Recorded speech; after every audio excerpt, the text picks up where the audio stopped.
Watch the tornadoes.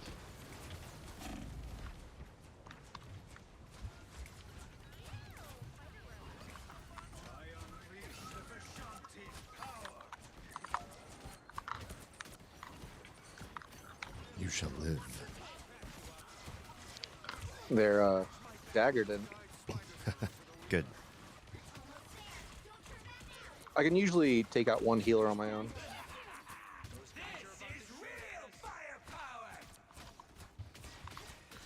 And I can't hit their fucking rocket worth a damn. Allow me. I'll get to you next time. Glad to help. Vehicle reached a checkpoint. Keep up the momentum. Good job, good job. My turn to shine.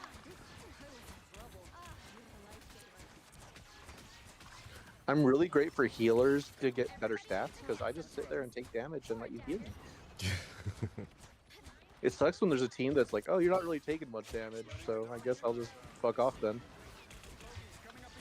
I mean, a good Oh, yeah, healer sure. will do damage while they're not healing.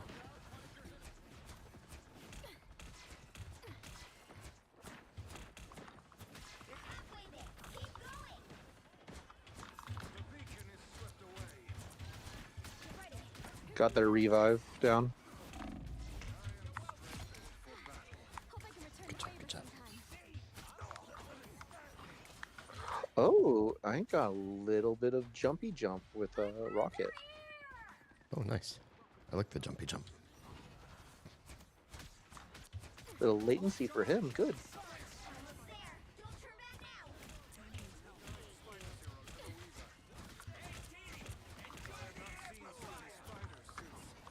now. Pushing.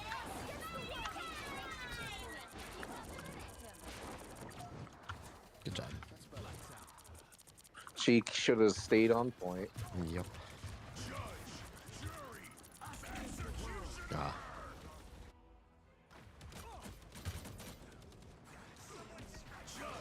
Welcome to Soft Intro, Damien Holme's stream. Hi and welcome. Tonight we're having a live discourse.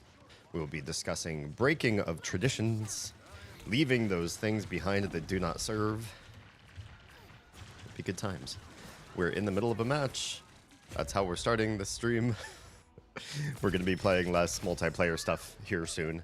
Yes, my ring light officially broke, so I'm doing this in the darkness of my side lights. That's just how it do. A lot of wonkiness happening this evening. But that is the stream. I will join you all in deeper levels of discourse very, very soon. But we're going to play a few matches of Marvel Rivals because my friends are all going to sleep very, very soon. And yeah, this is me saying good night and goodbye to them while they are still awake. And then you, the audience, and I will be hanging out together. All right, let's join them in Discord again. Ooh, let's let him just do his thing out there. I'm gonna go in the side door. Yeah, you plant those wherever you like to plant those. We're just gonna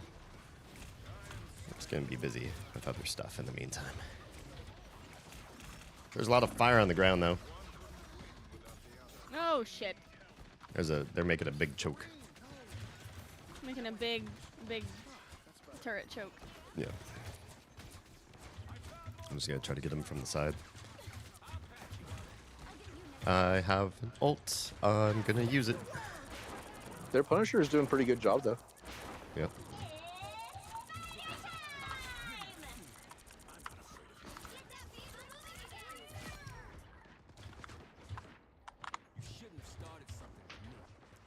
I pushed their Punisher all the way back into spawn. And I'm at their spawn now. Nice. Same. I accidentally Here. ended up in it. I was like, oh, hi. Good shit. I'm just chilling at their spawn, making sure they slowly trickle instead of run all at once. There, Johnny's dead. Oh. Their Johnny's dead? Yes. No, he's up there. Did he come back? Possibly.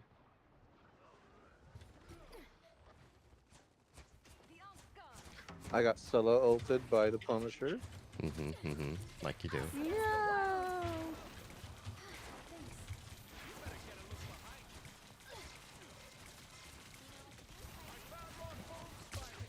Nope, nope, nope. Ah, the payload killed me.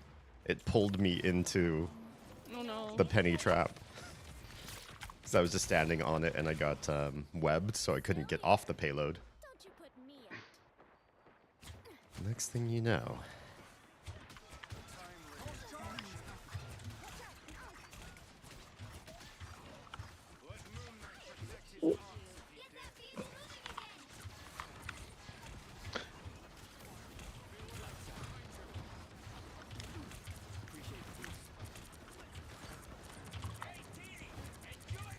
Their Johnny is super annoying for me to hit.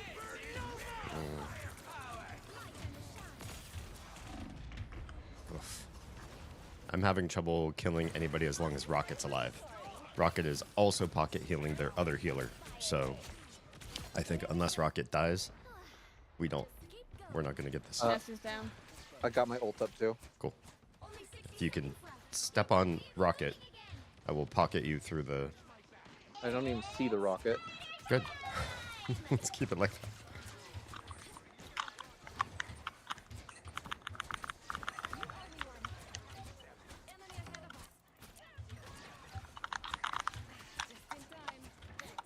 One healer down. Good. Should be easy I from had here both on. their DPS. Hello, hello, Jam. All of them. In your best Gary Oldman impression. Quick question for the three of you who I've shown my house out. When I do that, is that entertaining or is it kind of like not obnoxious? I want to say. It's not obnoxious. It's interesting. I just want to make sure I'm not just doing it for me mostly, kind of thing. Ah shit! Double ulted. I got fucked. My booty hole hurts. Sorry, what is your question about showing your house? You mean like giving us the visual tour?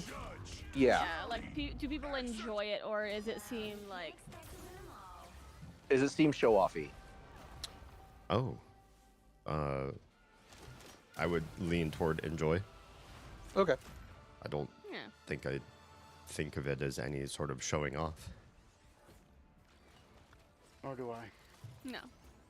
I just always want to make sure because I've done it a couple times and I never could tell if people are like, okay, you have a lot of shit. Why are you showing me this? Hey, Rash. How's Save it that going? game.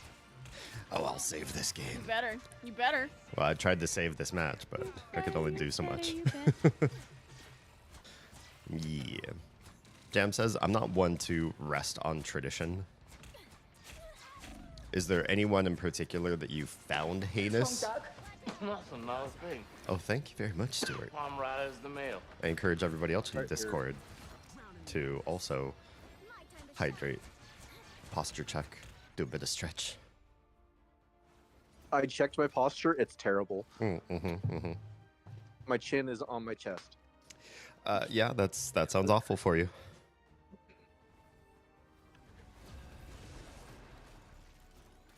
It's okay when it's that way. It looks like I don't even have a chin, so I just pretend I don't. You just embrace the inner earthworm. Yeah, that's what I was Yeah, I go thinking full too. Aaron. Pick your hero. I go full Aaron Hansen. Oh God. Oh, no, my family didn't have many to start with. That's interesting. So just, no big holidays, no big proclivities, no weird habits or traits. Hello, Trilla. I mean, does trauma count? Yes. I would love to break away from trauma habits. Yeah. I will say I do have I never really had big like traditions except for maybe going over a certain aunt's house for holidays, but then Yeah. falling outs happened with parents and Mhm. that stopped. 30 seconds before you attack. Get ready. Yeah, I feel like there wasn't really a whole lot of tradition in my family either because of like a misunderstanding happened, and then nobody fucking talked about it, and then so like everybody was just like mad at each other for a misunderstood reason, and then it was just dumb. It was just dumb. Yeah. Battle starts in 5, 4, 3, 2, 1.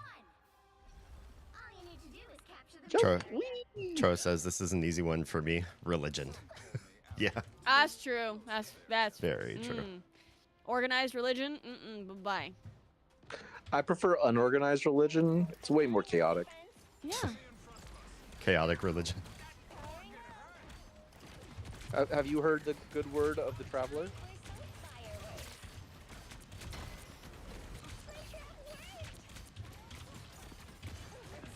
Oh wow, it is a mess here.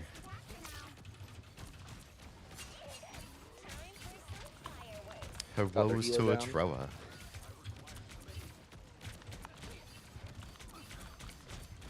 Why am I getting so much heat right here?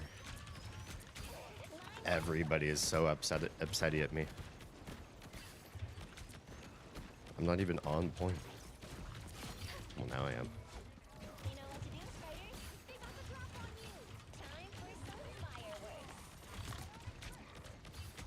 That's a Captain America. I didn't even notice. Yeah, he looks kind of different or funny, right? He's using the movie skin.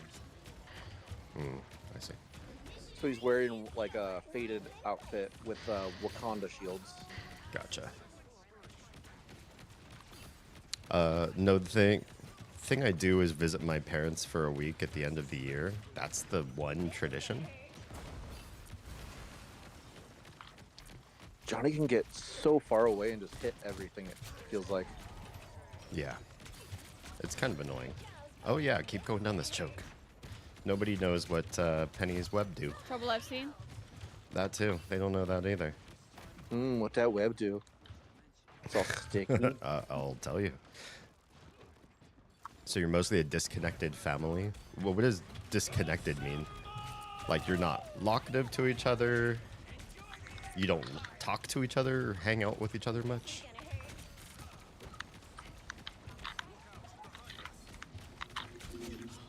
Oh. I'm kind of a disconnected family now that I think about it. Most of them live in Texas except for my mom, who I talk Okay. to occasionally. Well, I mean, that's like not near each other, but that's not necessarily I mean, disconnected. Like, you not could, like estranged. yeah, you could come or- together all the time, even if you're not in like my family. I'm using my family as template to answer that question. We don't live in the same state, but we make concerted efforts to make sure that we're hanging out with them plenty. Yeah, I also don't do that. Gotcha.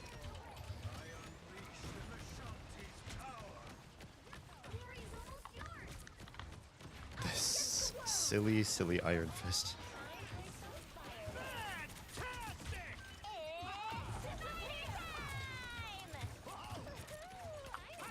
I see you, Cloak.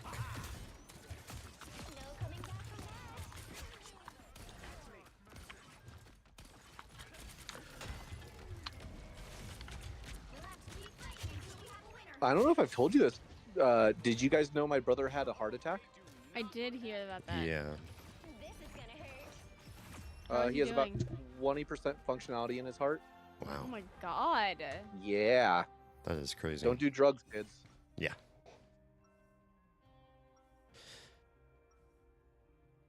But yeah, he's. I think Pretty sure I'm still the coolest spider hero. he's doing okay, but he's monetarily not doing great. Yeah. Sure. Medical expenses with all of that. Yeah.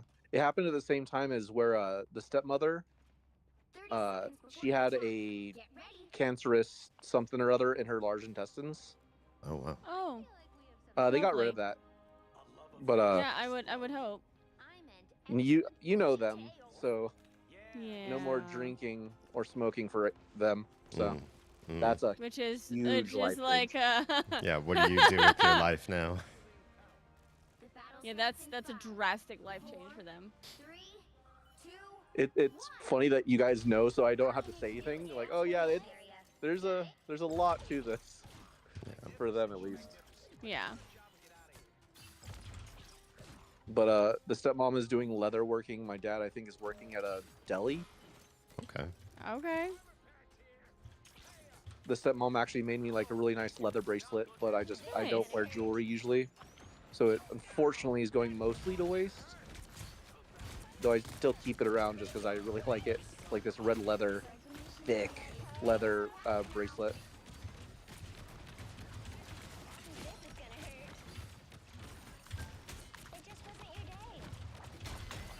Come here, thing. The thing is, you're dead.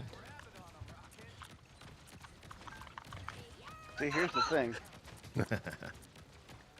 So their Winter Soldier chain grabbed me to him as I had my area of effect, and he was almost dead.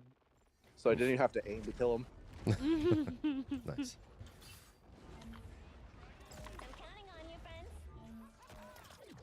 Jem Wow, says that's okay. more my mom's birthday than Christmas. My family had left religion a generation before I arrived. Oh, well, on top of things. That's usually one of the first things I think I could think of most people would be leaving in this generation. Good on them for being progressive. So I didn't even need to leave it. I'm continuing my obscenely productive streak in Minecraft, says Troa. Nice. Yes. He's on the underground portion of the huge city metroplex he's been working on, which I'm excited to see how that develops out. Where am I shooting at? Oh, good Is that a job! She stopped my ult by pushing me out the window. Nice. Nice. You're like, I I'm was not down even there shot mad. Right. For good or bad, my family stopped doing religion because they were afraid of inappropriate priests. That is a perfectly valid explanation. My dad is also a very paranoid person. Like, he's one step away from a prepper. Mm-hmm. Yeah. Doomsday sort. I always kind of got Yeah. that vibe from your dad. Like, I never really knew him very well, but I kind of got that vibe. You're People like, show with me my- the with my secret dad- stash. They thought my dad was the coolest person ever, or there's like, yeah, he's odd. I did have a friend who thought he was really hot. I'm like, I'm gonna grow up to look like him, right?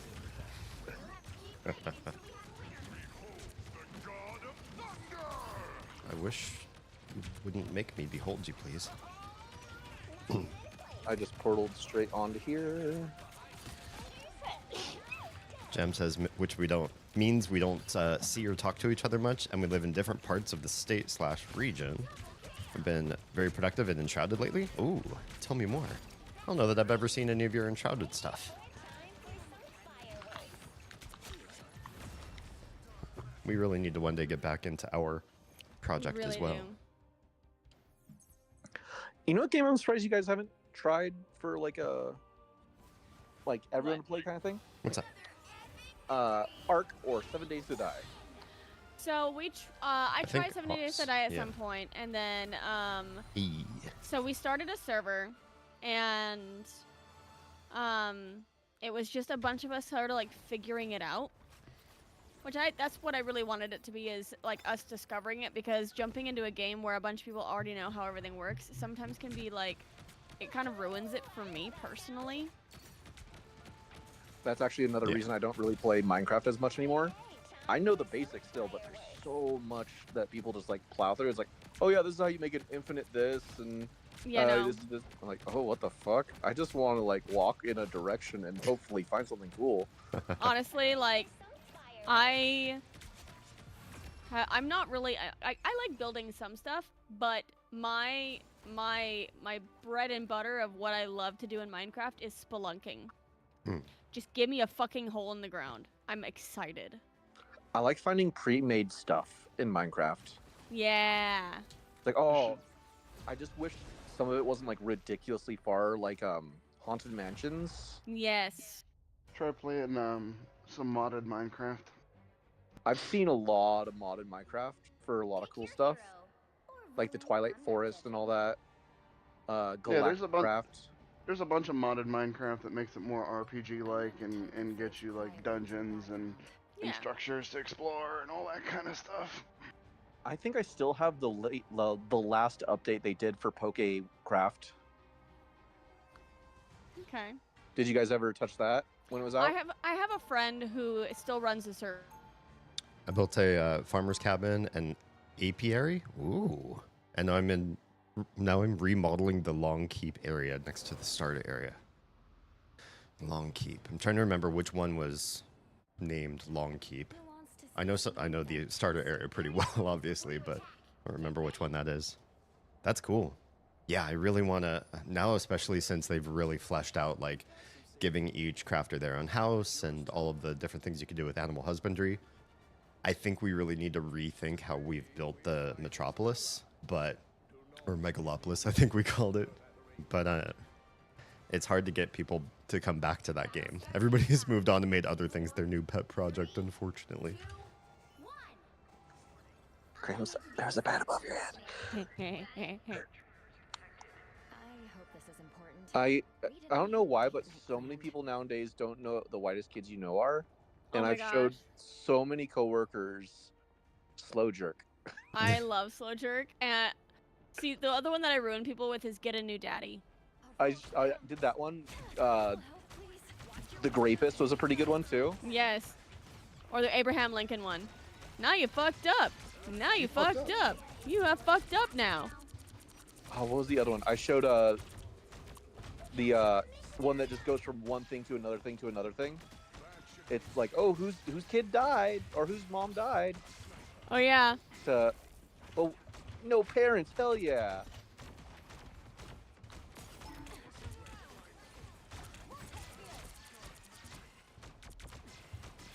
This team's annoying.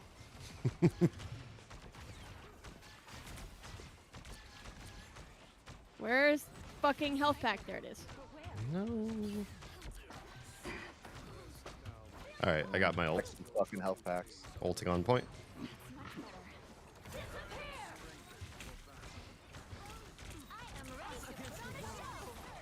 Double healer got ult. both their healer ults off. That's hilarious. Time to build up ult.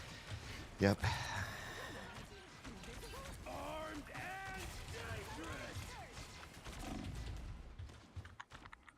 Don't do it. Don't. Oof. Got both their healers. No, no, the level is shifting away. Run. I know, the door closed a minute and I couldn't escape. I was able to kill both their healers before I died, at least. Yeah.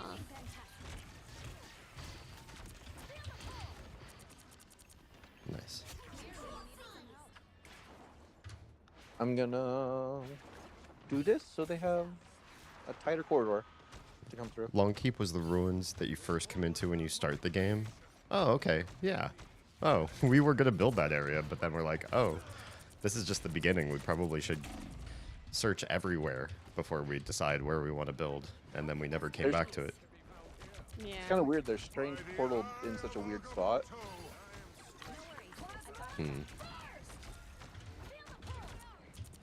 Every now and then I'll watch other Doctor Strange portal in places and like, should I do stuff like that?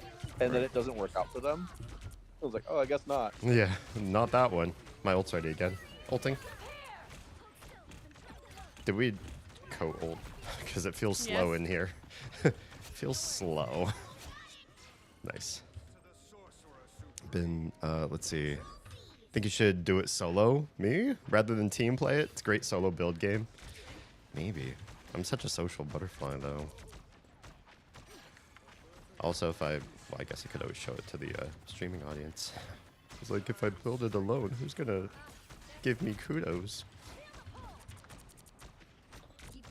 I showed you my build. Please respond. Right. Just don't send me an unsolicited build. Don't send deck pics.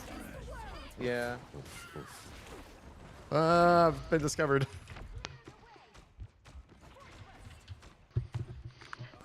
Zoning out and discussing things while you build projects, I think would be a good stream for you. Ah, maybe. You might be onto something, Jam. Might be a good Wednesday stream. My ult saved me. I got both tanks and their healer. And, It was great. Awesome. Hi, Thing. Guess what? Your healers are scared to be here with you. I stunned him twice. Once while he was running and it didn't work, so I was like, alright, fucker, come back here. There's a healer behind us. That's good. Let them be behind us. They're not with their team.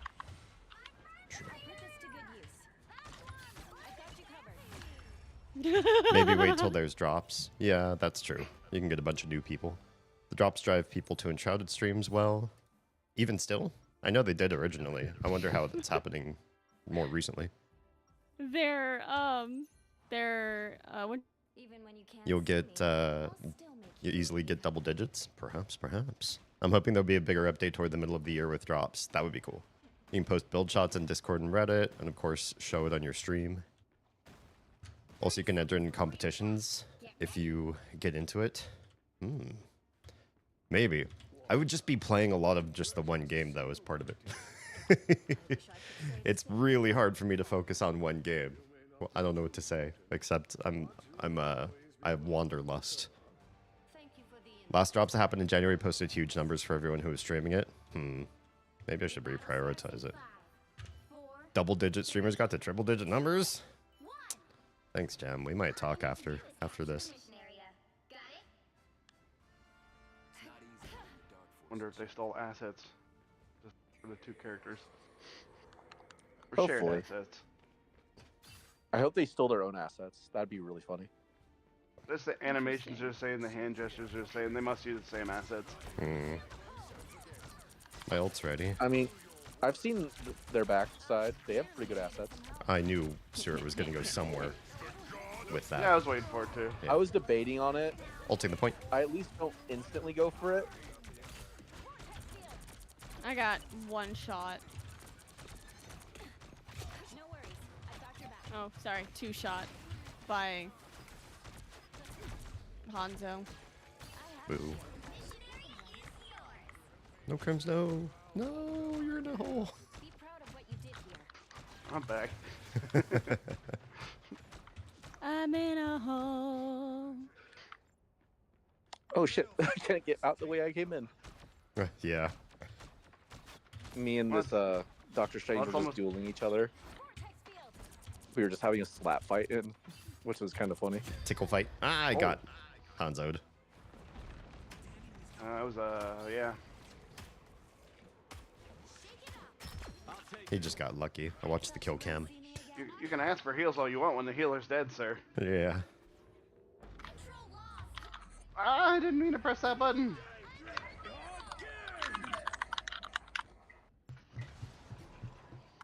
Another advantage of playing Enshrouded solo, you can play the game locally. Oh, but I already have a guarantee, what's the word I'm looking for? Dedicated server. Oh, the healer just exploded. Also, she ran out on her own, but that was pretty bad. You can take advantage of Builder's Companion, which makes building really special things even easier. What's that? What is that? What No. killed me? No, no, no, no. Oof. Nope. I got two shot by their Hawkeye. Brutal. You can build with all the blocks and all the props. I've never heard of this. Builder's Companion? Maybe it's like creative mode. Maybe. We need to get on this point. Damn. It's a script that modifies the memory to allow you to do things you otherwise couldn't, like using all 3,000 props that the devs can use. Oh. Nice. Cheating. I know what cheating is. I've done that in a game or two, let's be honest. Let's be honest. I had a feeling I was going to hear that from you. Do you know you could call two lesbians in a closet? A liquor What? cabinet. Oh yeah. Yes. I do know that. I have a shield, but no complaints. I had a girl describe feminine parts as leaving a snail trail. Yikes. I've heard that. I too. mean, sometimes.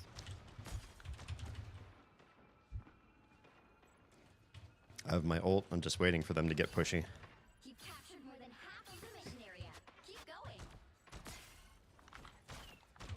I've almost got my ult. I'm just staying away from Hawkeye. Too. Yeah, he's really the biggest pain in my ass right now. All right, pushing with ult.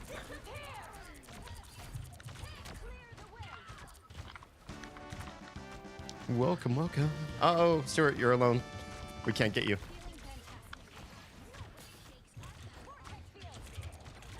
I got 3 of them on me, so that's distraction from the point at least. That works. That works. One reason I don't feel too bad when it happens is like, they're not on point. Yeah. There's a contact lens right by you.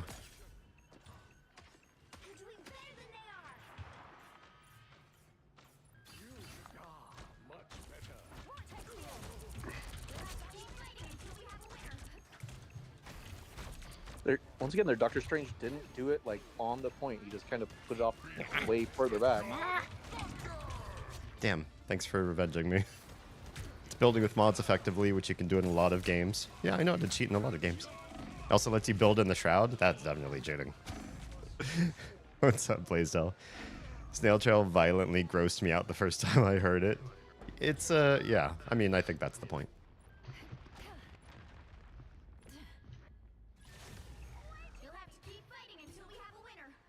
Gosh darn it. They might Thank have you, this one. Rush. The Strange has his ult. Yeah, he does. We couldn't get back in time anyway. It's fine. You 1-on-1. guys are fine. Oh, thank you. You're welcome. Saying nice things aggressively is kind of fun. I do that too. Well, my friends and I got really good at big into insult jokes, and we especially were really, really good at your mama jokes. Uh-huh. And we did that for, you know, until it got old. And we're like, well, now what? And we started being aggressively kind to each other. You have nice eyes! Yeah. It got, Then you got aggressively, like, inappropriate with each other. I mean, that too. That's part of the aggressive kindness. How gross can you be with your besties? I would have your child! No, worse. We're talking like rectal familiarity. Oh, nice. So the good stuff. Yeah, the core stuff. Mm-hmm. You're getting it all the way to your core? Damn, that's All the some way to your rectal core. familiarity right there. Yeah. I mean, when you use some of the toys they would use in their speech. Back of your teeth kind of kindness.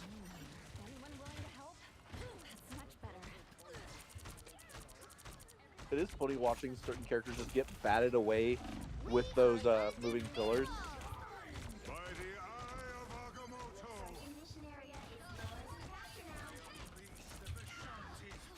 Hey, Mantis. Oh, Nice. Good job, Crims.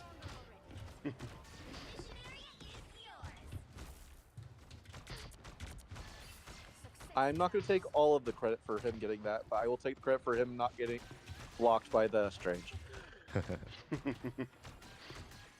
To be honest, I saw that you were close. You had your ult, and I was hoping you were going to use it. You can just call it out. Just say, "Hey, Stuart, use it when you get a chance, and we'll fuck people up." Top right.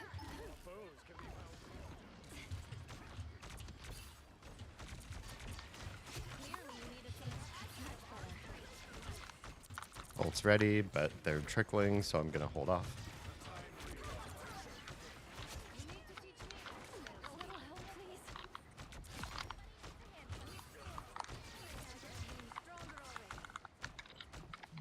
Take that, Stuart. Someone else got him. He busted through a wall to avoid me, which was kind of funny. You've captured more than half of the mission area. Bustin' makes me feel good.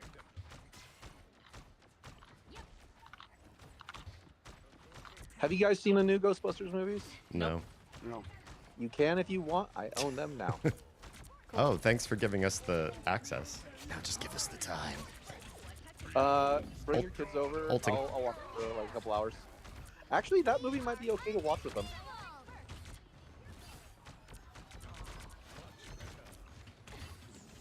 No, I'm slept. They were spooked at Green Gobbers, but I They wonder were. how they would do with the Ghostbusters movies.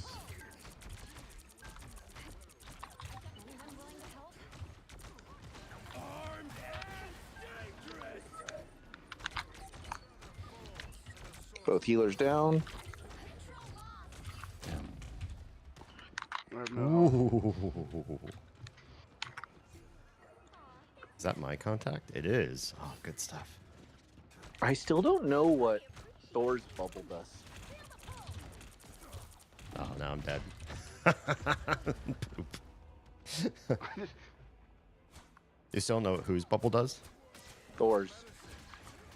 Thor has a bubble? Oh. Yeah, I he know. does like a half dome. Yeah. I know what it does for him. I don't know what it does for everyone else. Clearly, you needed to much better.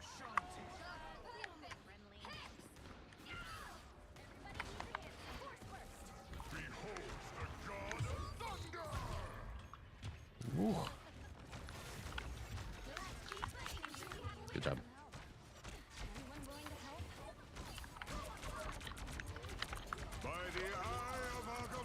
Shit.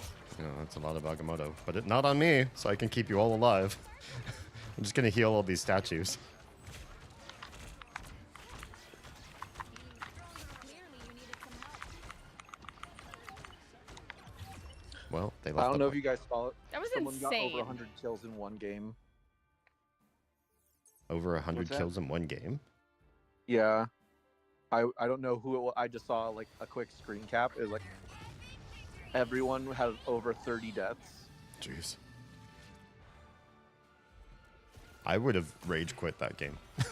Yeah. Both sides had a lot of kills though, is the thing. Oh, okay. It's just one person on the other team, the winning team, Yeah. had like the majority of them. Oh, I see. I see. The Magneto and I were double teaming people. Honestly, like that whole that push in that last round, holy crap. Yeah. Look at their strangest block damage. What the fuck? That just means we were sending everything we had at him. Oh, yeah. I was gonna say, to be fair, I was constantly dealing damage to his shield. Yeah, I'm looking at our accuracy scores, and they're really good. So, you know, he had a lot to block. Yeah. I mean, their accuracy. Oh no, it wasn't as good. Let me see.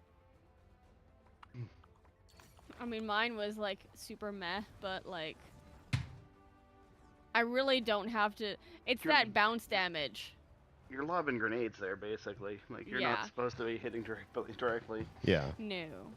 In fact, if your score is too high, it means you're probably not putting enough threat out there.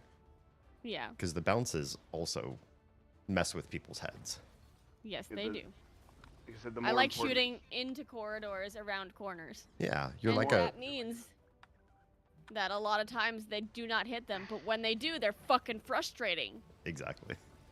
Yeah, like I said before, the second bounce is what you're aiming for to get in between them, because then it deals splash damage. Yeah. Splizzy splash. All right, guys. It is 1:44, and that is it for me. All right. I'm bounce out too. I'm Thanks gonna for the stay rest, here and no, I'm not gonna do Stay that. on the victory screen. Yeah. Nice. Well, it works out well for me, too, because I wasn't planning on staying up particularly late today. That sounds good. All I'm right. going to be lurking on your guys' streams. I know Oz is going away, but everyone feel free to say goodnight to Oz and hello to D. Good night, Oz. Hello, D. Well, hello. We were talking about how Oz's D plays with itself sometimes. Mm-hmm. Yeah, we're impressed. All right. Well, on that note, everyone have a good night. I'll talk to you later. You too. Talk to you Later. later. Good night. I like how Bye. that was a conversation we had, and Oz is just like, "Yep."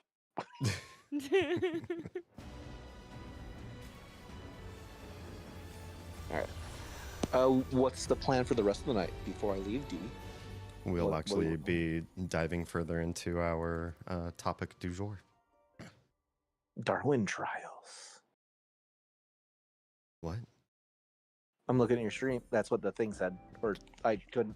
It was gone too fast. Dawn Trails? Dawn Trails. Yeah. I like Darwin Trials better. I'm just like, I have no idea.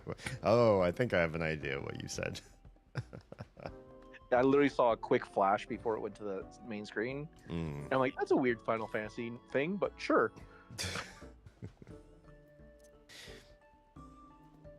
All right. Talk to you guys later. Have a good night.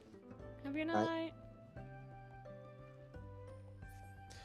Thanks for letting me do a soft intro. Not that you had any choice in the matter. It was 5 minutes to stream. I was getting set up to be in Final Fantasy and have a quiet discourse night with you all. And Oz is like, what are you doing? And I was like, I'm setting up my stream. What do you mean? What am I doing? And she's like, Rivals, a couple rounds before I go to bed. And I was like, yeah, I missed that game. It definitely makes it harder to talk on stream. And I hate playing the catch-up game on chat between matches because I'm staring so hard at like one monitor during the game that it's hard for me to keep up with you guys. You know, you understand the logistics. If you've been in a Marvel Rivals stream, you get it. But I was like, oh, I do miss the game though. It's been a while since we've all played together and our schedules are bad. I mean, it's like try playing D&D with an adult player base. Getting everybody together, getting everybody's schedules aligned so that a random Wednesday night every Wednesday or like even once a month is like, how is that even going to happen? The last D&D game that I hosted died because of this. I think one person got a new job. Oh, hi and welcome everybody. Raiders, welcome on in. I still don't have a shout out command that works, so I will do the Twitch shout out command. Is the one thing I got right now until we figure something else out. Hi, welcome. How was Strem? Before Marvel Rival, what did you stream? I played my D&D game tonight. Well, aren't you and your friends logistically savvy? Yeah, I can't remember exactly what happened. It might have been just like one of us got a new job. And it's like, okay, how do we do this? You're my dad! Boogie, woogie, woogie! Boogie, woogie, indeed.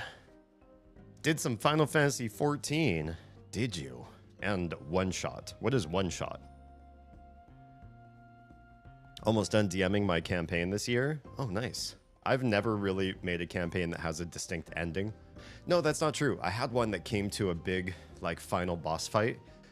But I think my friends wanted to keep playing after they beat that guy. They're like, cool, that was an amazing, epic battle. What's happening next?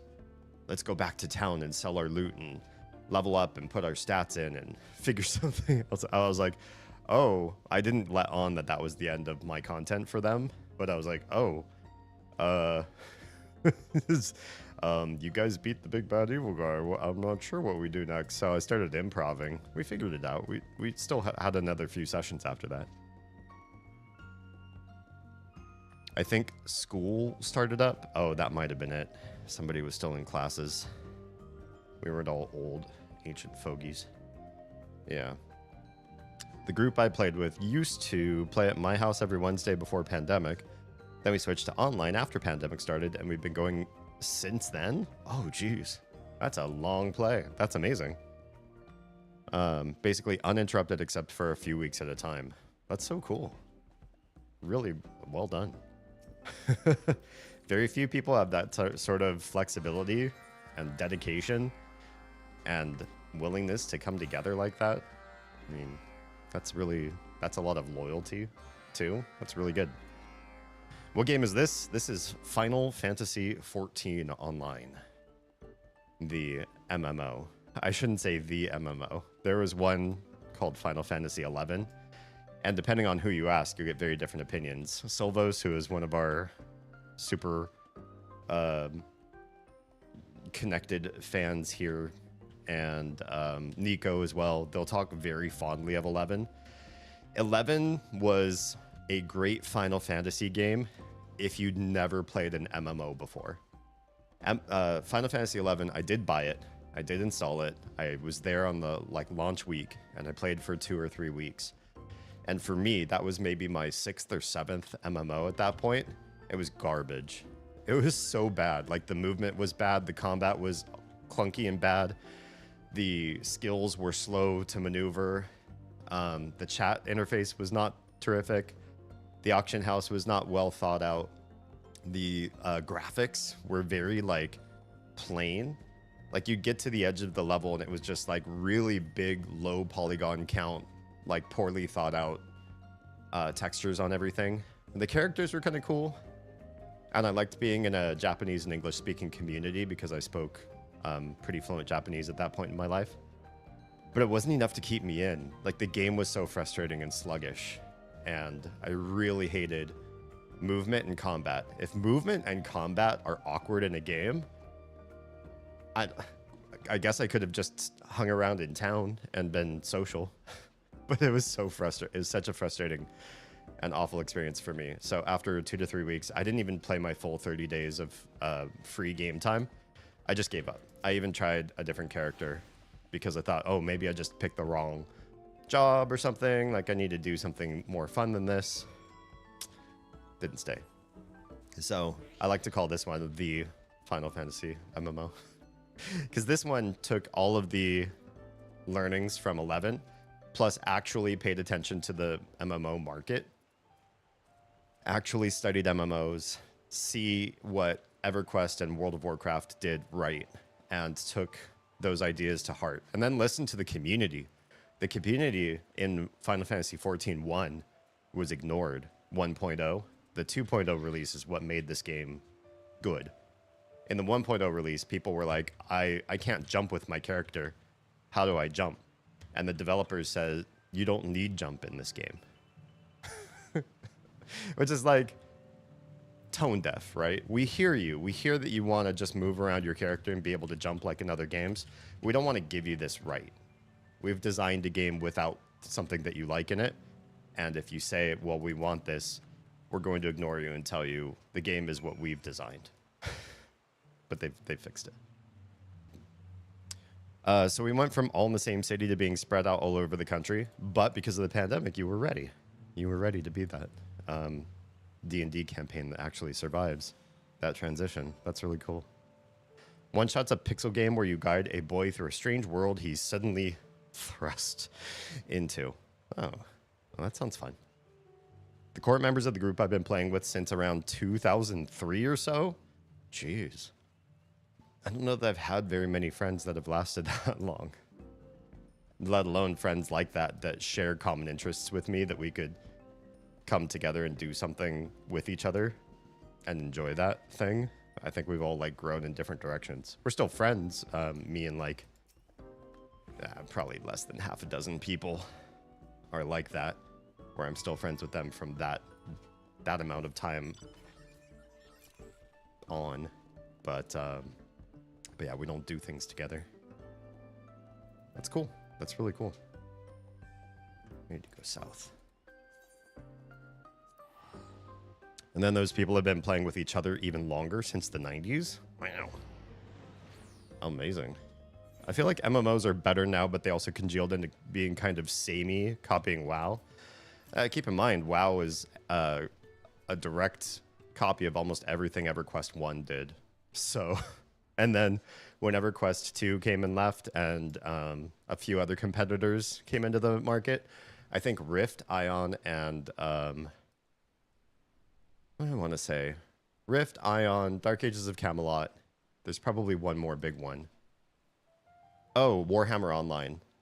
I feel like World of Warcraft just took any good idea that those ones had and adopted it into their huge game. And they kept on top because of those things. Their biggest threat for the longest time was Guild Wars 2. And I feel like Guild Wars 2 did a lot of things remarkably differently. And so that's why they were such good competition. But they still were a notedly smaller game, notedly smaller platform all around, and did a lot less with their game. And then Final Fantasy came around. They took everything World of Warcraft had already taken And then other stuff, other games were also already doing, including other like smaller scale games. Like people love farming simulators. So they basically built Stardew inside of Final Fantasy because they can, just like Warcraft before them. Yeah. In the 90s and 2000s, they were much more creative and fluid, for better or worse. I think the MMOs that survived were not all that creative, to be honest. I feel like the ones that were incredibly creative pushed the envelope.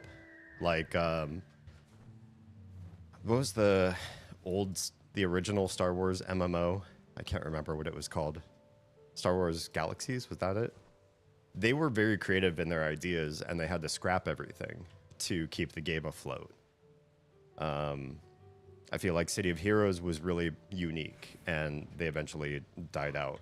Warhammer Online was very unique, and they died out. But the games that were based on a lot of predecessor ideas, EverQuest was basically a MUD made graphically. They just put 3D graphics on top of a MUD skin. And everything that happened in MUDs happened in EverQuest. And MUDs were all just based on D&D stats, right? So if you played a dwarf, you'd expect dwarf stats in your MUD.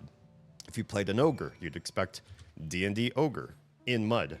That's just how the MUD games worked. EverQuest was a direct copy of that, so everybody says, oh, EverQuest came from D&D. I think it came from MUDs. And World of Warcraft was absolutely an EverQuest knockoff. When it first started, it was like playing a cutesy graphic version of EverQuest. And using, Blizzard IP. That was the other big thing. It's like, oh, well, we've got all this like world building we've done. We'll just use these characters in these parts of the world as part of our story. Yeah. Same for many genres of game, actually. I mean, yeah, the creative stuff is what keeps new lifeblood flowing into the genre, but those games don't necessarily succeed. The games that succeed are the ones that follow the template really well, and then maybe adopt some of the failing creative people's ideas around them into the bigger scheme. They let other people, you know what? The big games that survive, like World of Warcraft, they're like Apple. Apple never releases anything on time anymore, right? They're not an innovator company anymore. But what Apple does is they watch other smaller companies try and fail at something with their phones, with their tablets, with whatever. And they're like, all right, we're not doing that because it failed for these guys, but they're really blowing up in this other industry, and they either come in and buy them out, or they do the same thing in-house later on. I remember when Apple first came out with Apple Pay, they were like, the fans were on fire about it. Like, oh my gosh, you can take your phone out, set it down on a credit card kiosk, and you just pay. You don't need your wallet. If you left your purse at home, whatever happens, you've still got your phone. You can pay with your phone. I had that functionality in my phone for a year, and I had an Android phone. And I was like, oh, okay. Congrats on catching up, you guys. Ultima Online was great. I don't consider that an MMO. Didn't they have smaller servers, and wasn't everything like top down, and wasn't the game like not really, what's the word I'm looking for? Like, weren't you just a character with every stat in the game, and as long as you kept farming that one stat, you'd become excellent at it? I don't know if I'd think of that as an MMO. Or it doesn't match a lot of what the genre ended up being anyways. I had a friend say basically you could like, because I never played it myself, so you'll have to correct me if I'm wrong here, but wasn't it sort of like you could stay in town and just burn sheep all day for like months, and then you could go out into the hardest part of the game, and because you were burning stuff all day, your like fire spells were max level and you could just decimate everything. Kind of like a broken idea behind the game. So is Meridian 59. That name scratches something in my memory, but I don't know that one. The Realm was a weird one, but it was fun. Ultima Online was incredible, so bizarre compared to MMOs now. Yeah, Galaxies. That's what I'm talking about. No one's making anything like Star Wars Galaxies now. Well, even Star Wars Galaxies, they gave up the entire skill tree. Everything that you could do, every class that you could be, they changed it all because even though I thought it was cool, and I'm sure a lot of other people thought it was, you know, really interesting, the way you could build stuff, the broad folks out there, you know, the masses with the money, they did not think it was cool. And that's all it takes to destroy a really good game. Yeah. UO was an MMO? I guess if you say so, technically. Really one of the first MMOs. I'll still call EverQuest 1 the first big MMO. UO is a great example of what I'm saying too. It was so different, but it felt broken. And I don't think anybody went back to that model ever again. Nobody went to top-down games unless you're on, like, eventually they made MMOs for phone. And some of those were that same graphic interface. Oh, I guess RuneScape would have been a similar graphical thing to UO, right? You could do crazy things like give fish to beggars and unlimited rep to gank people, or have unlimited rep to gank people. It sounds awful. It was rough. Meridian 59 was the first 3D MMO. There was something before EverQuest 1. UO, you could buy land and build a castle on it. That's pretty epic. What tradition did I leave behind? Signing into Yahoo Messenger. Oh my. Why did you stop? I've been sending you DMs and I thought you just didn't like me. I was like, oh, when will Gavin sign back into Yahoo? All I need to do is have you read my message. Don't actually do this. I'm trolling you. Please don't sign into your Yahoo Messenger expecting all the Damien messages. I mean, I don't think best MMO is equivalent to highest earning MMO. You might be onto something there. I don't know. I'd have to see what MMO ideas were out there that did not succeed but were really great to understand the point. I mean, I do believe that there are game design ideas and just design ideas, period. Not even just game, but like, you know, clothing and lifestyle and cooking. There are ideas that we left behind or that the masses tested. Oh, see you, some of you on the other side of ads. That after they were tested, people loved them. They were voraciously used. They changed some people's lives, but the vast majority of people just didn't buy into them.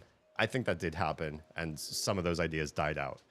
And I'm one of the casualties of that effect.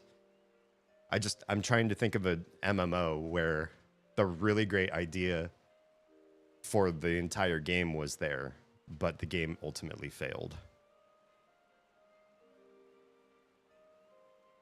Putting oranges in Christmas stockings? Oh, sure. Oranges in Christmas stockings. Do people not do that now? Or is that something that you just gave up? I think Gavin might be on the other side of ads. Yeah. All right. What am I doing with myself? Probably continuing to level up Dancer. That's a thing. I'm caught up on most of my weekly stuff, except I don't think I've donated to Doma. Oh, and I have Ventures that I need to catch up on. Let's queue up for... Oh, Expert is something I could queue up for if I had the levels. If I had the levels, then I wouldn't be leveling up Dancer, though.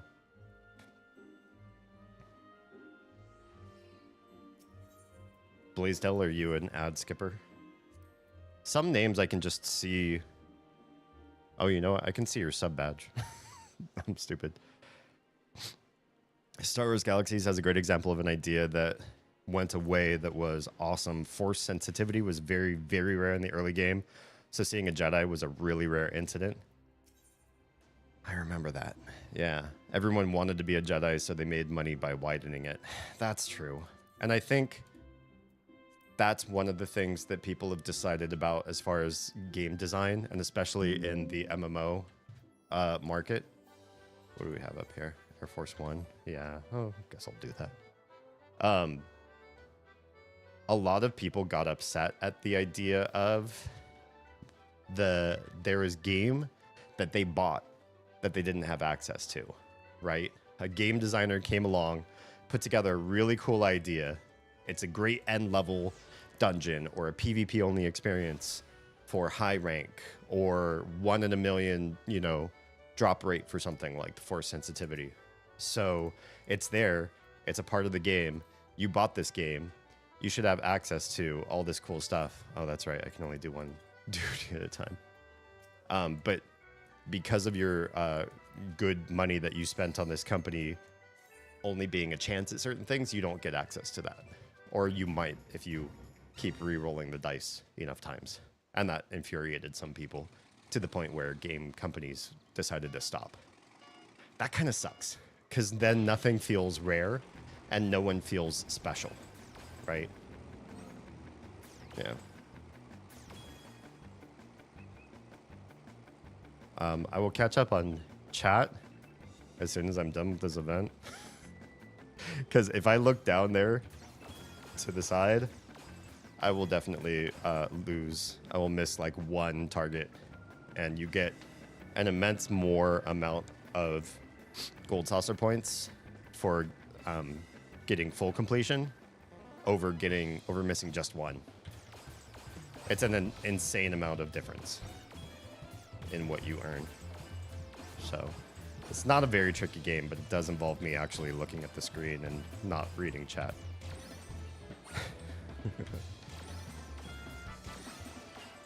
And these things despawn, which I hate. I've actually gotten less than full score because something despawned. In fact, 30-50 doesn't seem like the right score to have at this point. Maybe I did miss something. Or maybe that's just this track. The tracks do change from each other, but there's certain things that are kind of consistent, like what you get at the midpoint. I don't think it's 30-50. Did I hit something I shouldn't have at some point along the way? Oof. Go away, you Reds.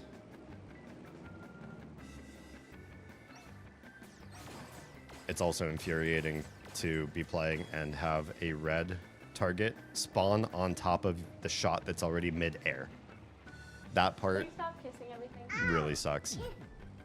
Another Cloud! Welcome on in. Tonight's stream is a dark one, Raiders. So come on in. My ring light broke. Oh, I did get a perfect score. Nice. The wiring for this actually started to fizzle out, and I like pushed it back into the housing, and I got it to work again for like 3 or 4 more days. I was like, oh, I don't need to buy a new ring light. Today, nothing I do to wiggle the cable is working. So you get my full darkness. How's it going, everybody? Another Cloud. What were we rating? You're rating me. What were we streaming tonight? Give you a little shout out here. I also have a clip player, but it's broken. Do you use eFuse or what was it originally called? Clippy? They changed branding, and I just haven't updated my browser source. I really need to get on that so I can play clips of folks again. Jam suggested you come check us out. Jam, are you double dipping? You glorious, glorious Jam, you. Best preserves of this community. Well, thank you very much for the follow. If you need to de-stream, make yourself more human, take meds, take a shower, make a sandwich, please feel free to go do that. Your lurk support is appreciated if you're capable of doing so. We're also live streaming currently on Trovo, Kick, and YouTube as well. We also stream for 1 hour on Instagram because that is the most Instagram lets anybody stream for in 2025. So we're all over the place. If this is not your platform, then go find me in one of those. YouTube is also where we have the backlog of all of the previous streams as well. So you can find all of my old stuff there. If you go to the playlists tab on YouTube, I think you find everything organized in nice places. Yeah. Another is doing a bunch of Enshrouded this week. Love that. We have a dedicated Enshrouded server ourselves. A lot of us are playing other games right now, but I keep it running because you never know when somebody wants to pop in and contribute to our large mega city project we have going on. I have a monitor above my main one that I put on blank white screen for light. Whew. I mean, sometimes you just got to make light with what you can. At least I have these bounce lights, so I'm not in total darkness. It just means we're like I don't know, moody cyberpunk sort of vibes right now. But yeah, that works. Why, hello. I haven't seen you in quite a while. Aya? Aya, right? Man, I already forgot how to pronounce your name. We ended an hour early because we were at a good stopping point. I'll grab food and hang for a bit. Sounds good. Let us know what you're gonna... I don't know what they're gonna eat. They might be making food right now. I was gonna ask. I'm always hungry. I always want to know. Rise with Hyatt. Right. It's been like, I don't know, half a year? Longer? You think us streamers, we're just so popular. We're just crawling with people and we don't remember each of you. I remember 90% of you. I remember everyone. And somebody's going to pop in the chat right now. He's like, remember when I was telling you how to play Green Hell? And I'm like, I don't remember you, though. I'm sorry.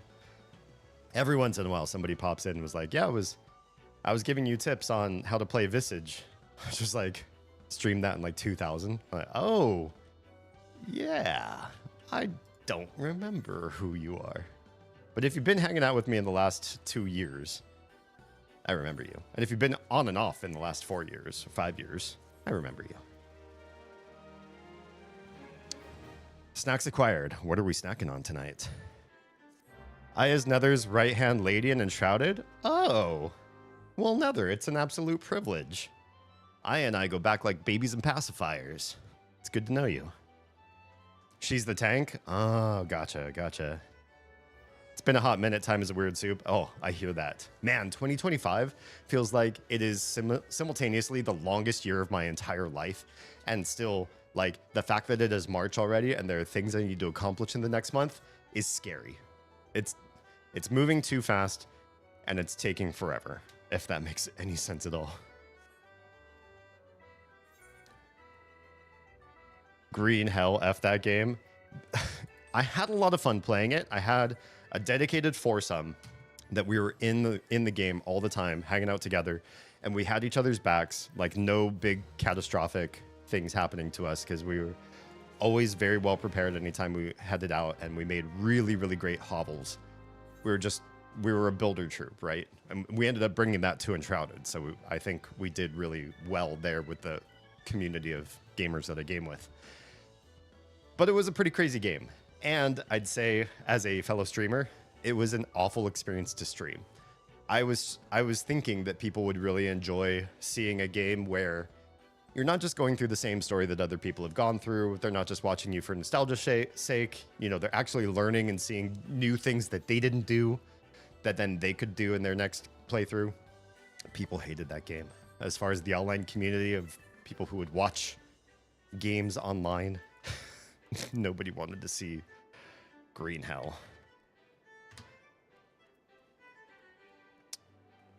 Carrots and mandarin oranges. Oh, that's an amazing snack. Good for you. You're so much healthier than most of my community. I think the Enshrouded audience was initially very small. True, yeah. Part of the main reason why you don't see me or Nico play it on stream as much these days is because compared to other games, the traction is sort of like, it's not there. But I still have content from the Snowy Mountains patch that we haven't done yet because it's hard to get Nico in and because it's hard to manage everybody's schedules together so that we're all playing at the same time. Also, once my little started kindergarten, my whole schedule went haywire. I started streaming much, much later into the night. And so in that regard, like, I'm giving some love to the West Coast folks that I wouldn't otherwise, but at the same time, everybody that I know who I've been playing multiplayer games with, their schedules are all sort of wonky and weird now. Some of us have bad insomnia as it is, but I don't want to exacerbate that and be like, yeah, be on stream with me and let's do multiplayer content, because then it really, really messes with everybody's schedule. But I do kind of want to get back into it, especially as new content continues to emerge. I feel like after each patch, it gets more and more eyes on Twitch. Well, it's such a, like, for an early access game, they have so much and they're doing so much and it's so well polished for early access. I think those are big elements. Like, Have we found parts of the game that are broken? Of course, we definitely have. But it's not so broken that it's impossible to play. It's still, in my opinion, it would be polished for release right now, even with all the things lacking, you know?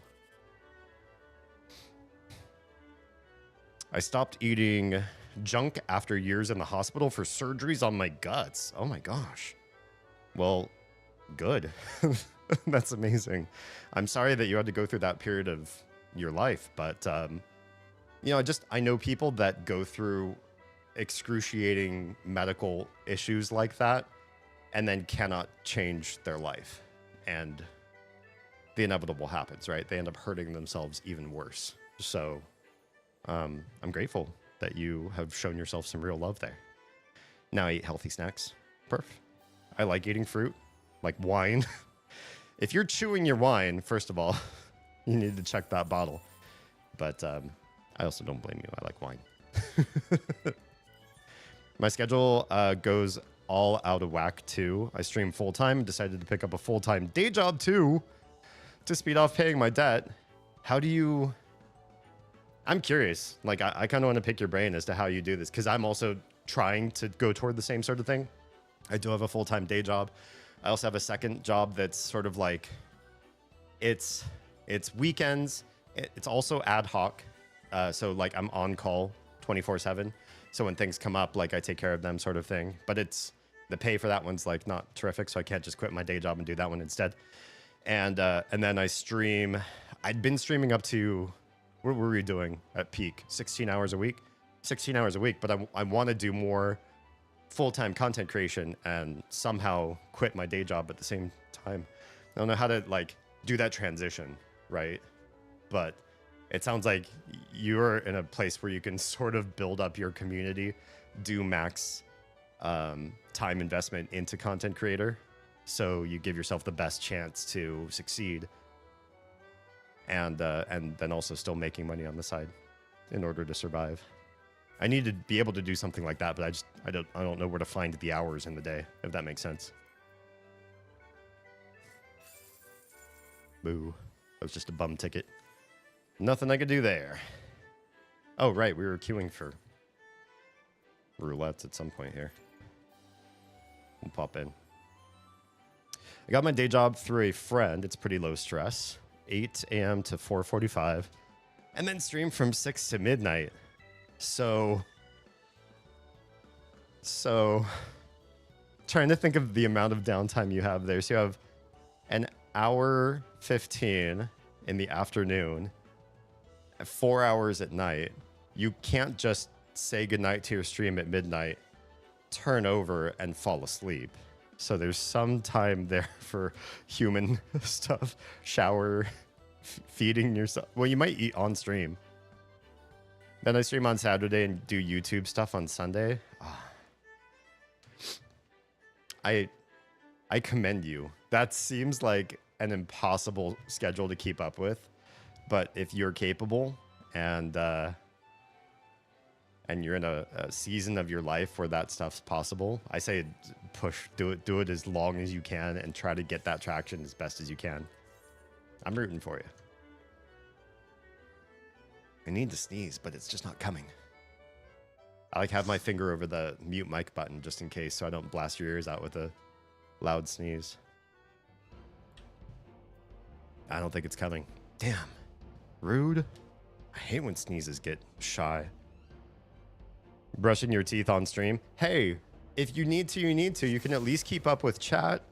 They can watch you and sort of like learn your proclivities. What if somebody like brushed their teeth wrong their whole life? They go on live stream and they watch somebody brushing their teeth and they're like, that's funny, that guy's brushing his teeth. And then it dawns on them, oh, I've been doing teeth brushing wrong this whole time. I just learned something from a streamer that has changed my life. You could actually help benefit somebody's lives in ways you don't even know.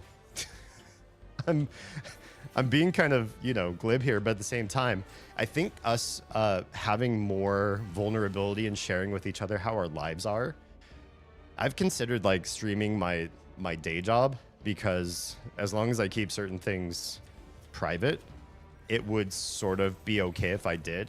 And then we could all just kind of like hang and talk for the majority of the day and like learn stuff from each other and grow and share ideas. And I mean, we could be leveling up each other's lives in ways, in unforeseen ways.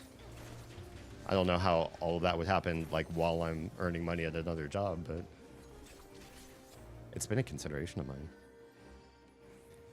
Get about 5 hours of sleep? Really? Where?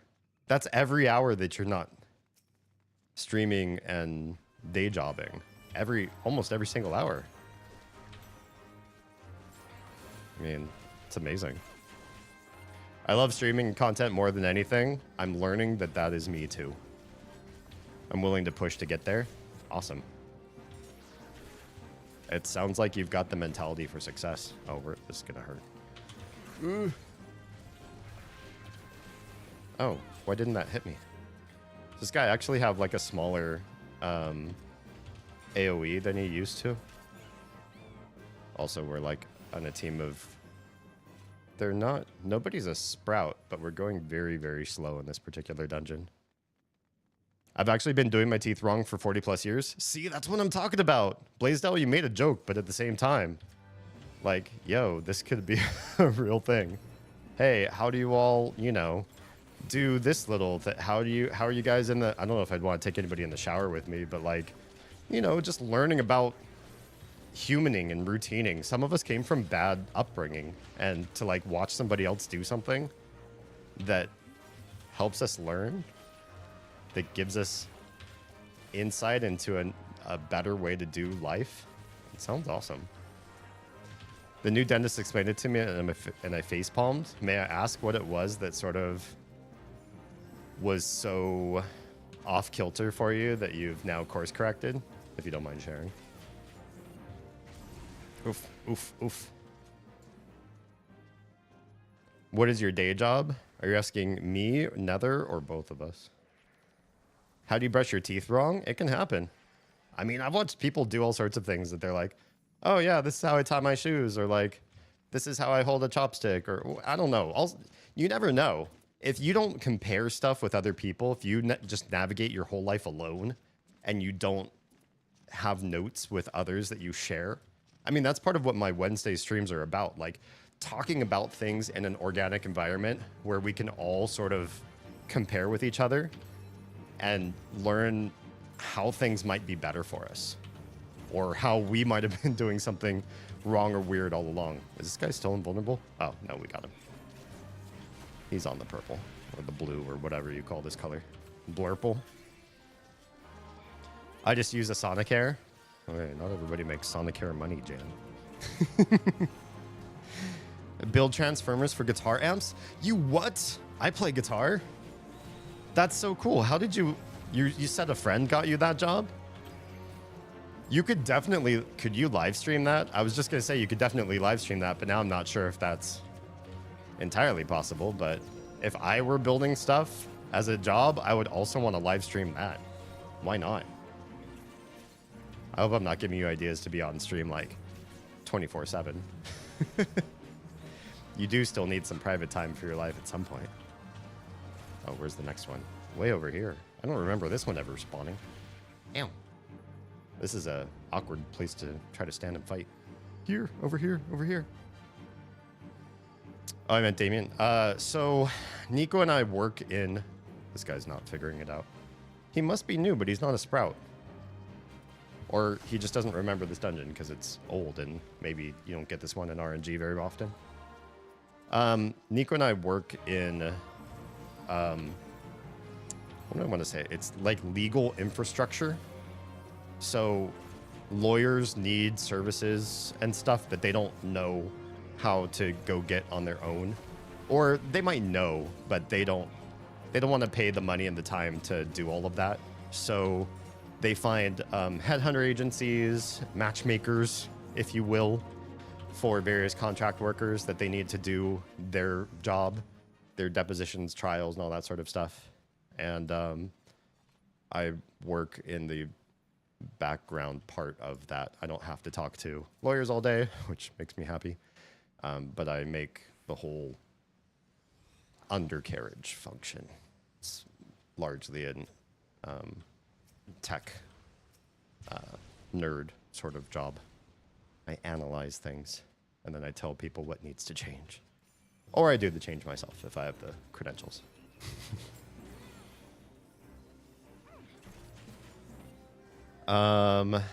If you brush the bottom first, that would be a problem, right? You should usually do your top and then the bottom, just the way gravity works. It's been helping me perfect my human disguise. Oh, Troa. I think we all know you're not human by now.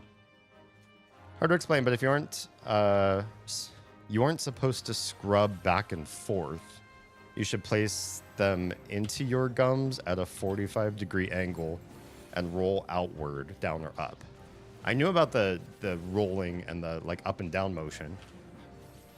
Yeah, you're not just supposed to go.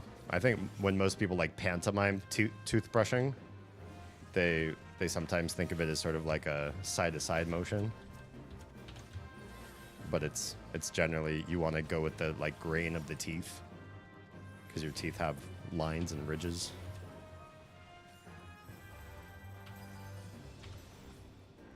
Do you know Mercury Magnetics Transformers? I do not. Name doesn't sound familiar to me.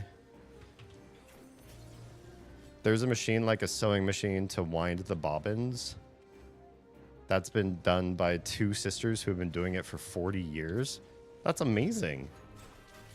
That's probably good job security too, unless they've trained somebody to take on after them. Like, are they ready to retire yet? Because somebody else needs to know how to do that.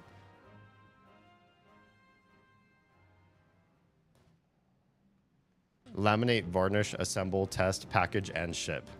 Wow. That's a lot. Probably not all that streamable, but it's cool. As a guitar aficionado, I appreciate your work. Be careful when pantomiming toothbrushing. That too. Yeah, it's not always safe in certain social circles. So I was the only one brushing like a cartoon my whole life. I mean, don't get me wrong. I definitely did stuff wrong the vast majority of my life too. I think all of us could fess up to that. That's sort of what tonight's discourse topic is about. It's like traditions or like habits or rituals or whatever that we learned from our families that we're like, you know what? Not anymore. This ends with me. I'm the end of this bloodline. No more shall I or our family be known for the bad toothbrushing or I don't know, whatever it happens to be. What ideas are deserving of being trashed and you've already ditched for something else? I feel like we've touched upon similar topics in the past too. Like, what would you get rid of? What would you cancel? I think one of the previous discourses we had was what deserves to be canceled in the next upcoming year. You could talk about that in terms of your own culture, in terms of your own traditions and heritage. There are 3 of us who do the stuff I do.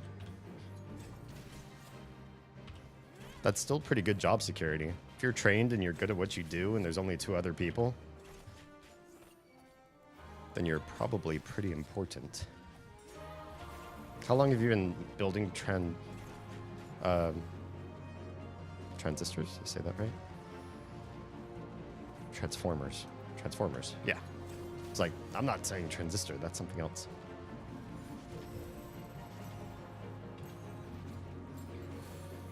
I cut my toxic family from my life. Jealous. And it was the best thing I ever did. There will come a day when I'm going to come up on live stream. I'm going to announce that I've joined Nether in those ranks. But there are certain things keeping us locked in a certain situation that we're currently in. And if those of you who know, you know. If you don't know, you can DM me. It's not something we can talk about on stream. And if you don't want to DM me about it, just remember me as somebody with a mystery about myself that I can't talk about.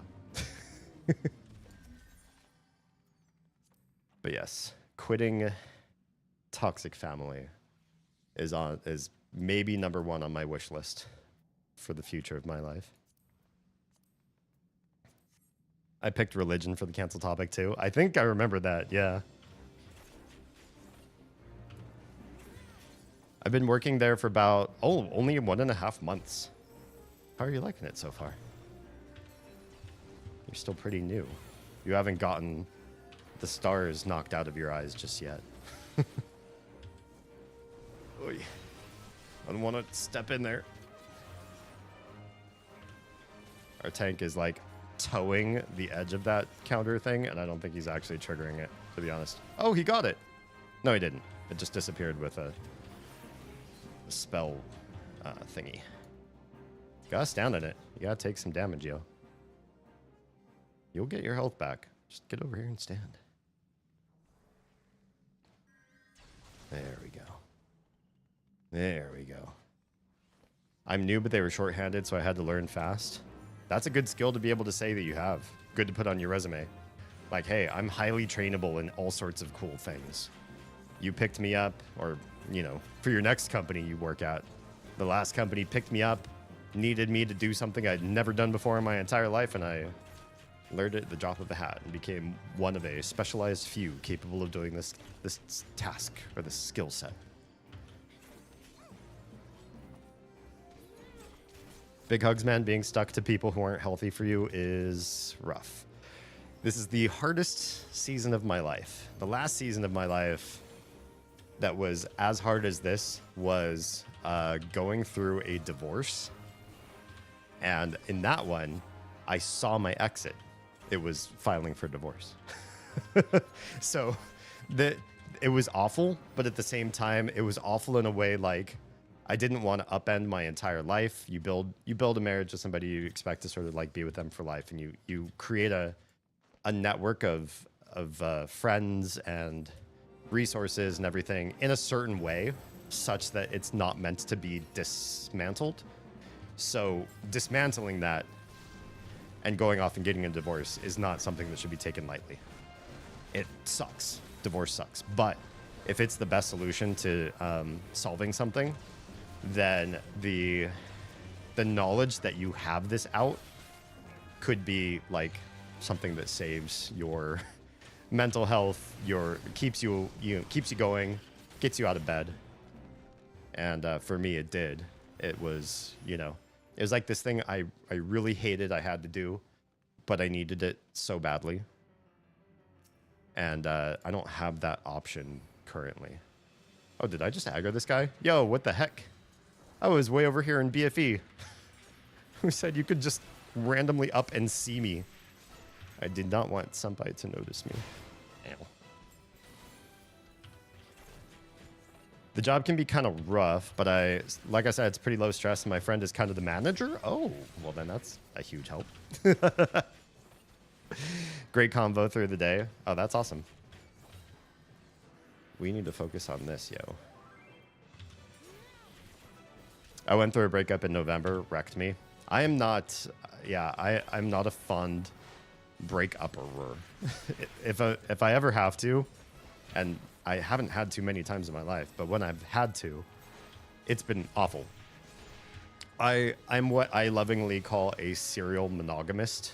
I like to be in a relationship, which is kind of, it's dangerous in its own way to say, like, I would rather be in a relationship than single, because I think it could lead to some really negative and sometimes too quick choices about what to do with the next person that you meet that shows your interest.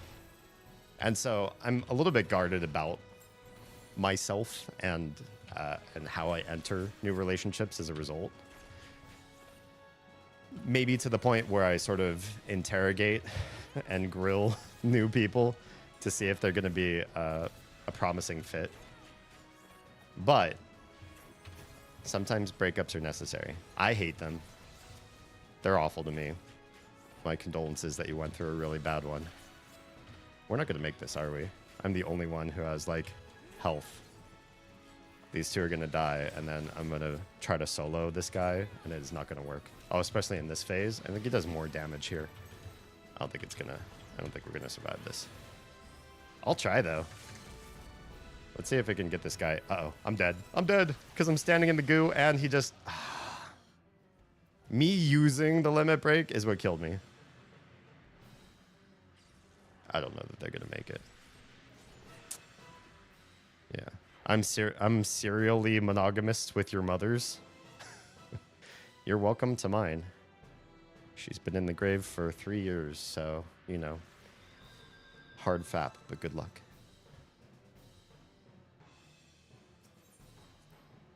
Sorry if I distracted you. No, I made a really bad judgment call there. Oh, these older dungeons have such a walk of shame, too. You die, and then you have to walk a third of the dungeon. This one's not terrible. I thought, for some reason, I thought we were back further when we used the teleporter. This one's not awful. Go, go, go. All right, we got this. Now, even the people that don't remember this dungeon surely remember it.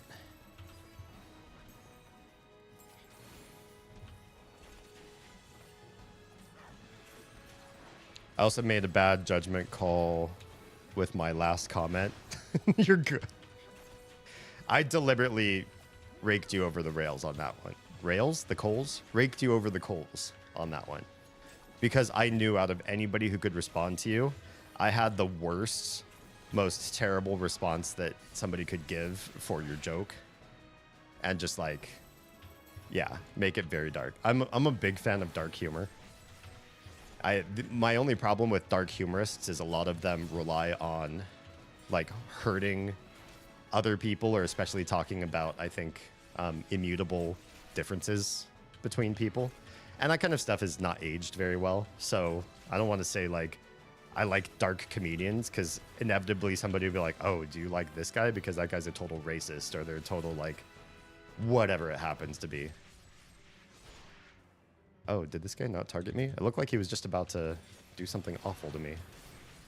I had the target icon above my head. But when it harms none, I like really dark humor.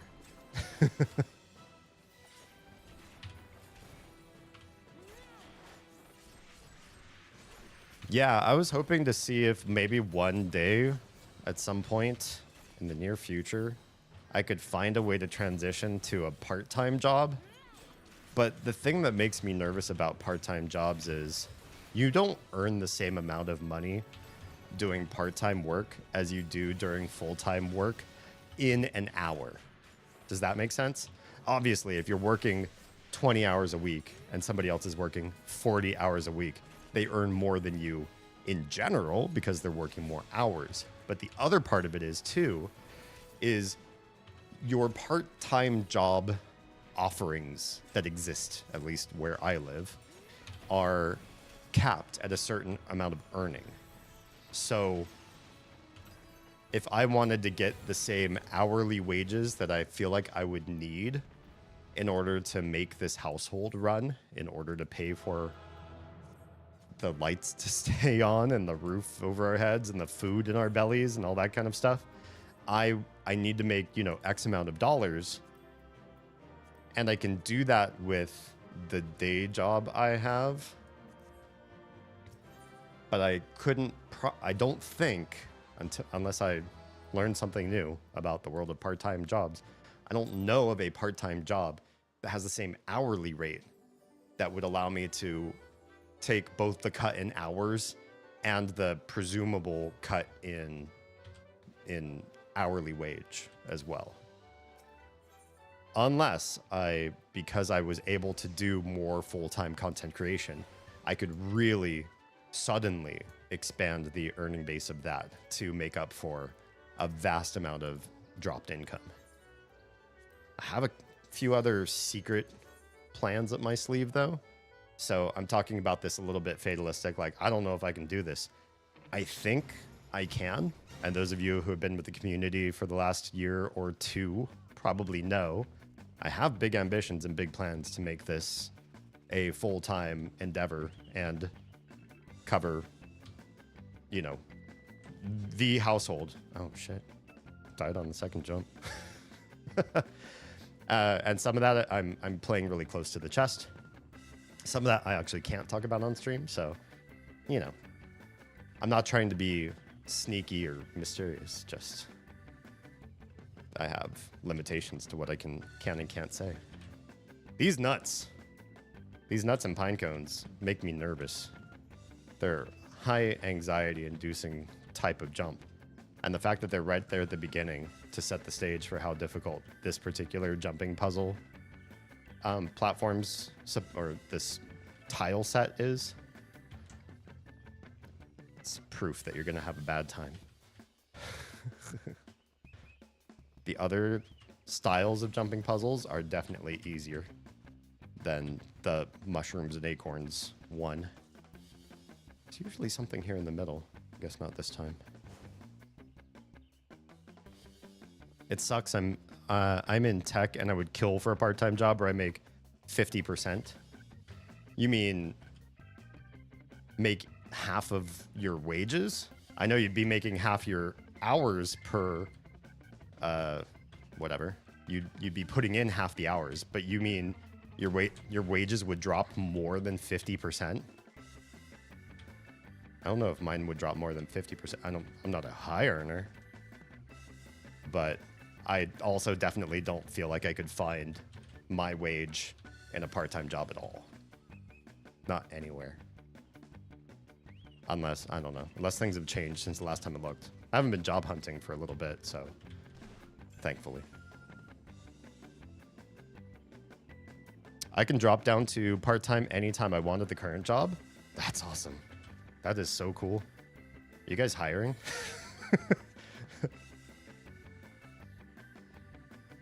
Dude, you're definitely going to do it. I've been here like 40 minutes and I think you're freaking awesome. Well, thank you.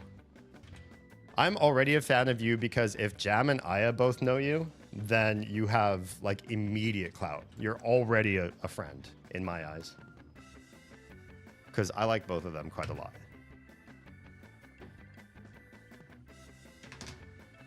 Okay. Sorry, my treadmill stops at 1 hour. And I have to reset it. Wait, is there more up there? Or do I have to come out that way? No, you have to keep going up. Okay, I see where I have to go. Also, doing a jumping puzzle while on the treadmill is particularly a new challenge for me. I've not done this before. Also, I'm missing a silver. Oh, there's the last silver. Oof. Just the like subtle motions of my body while trying to maintain my controls. Ooh, has been a little extra anxiety inducing.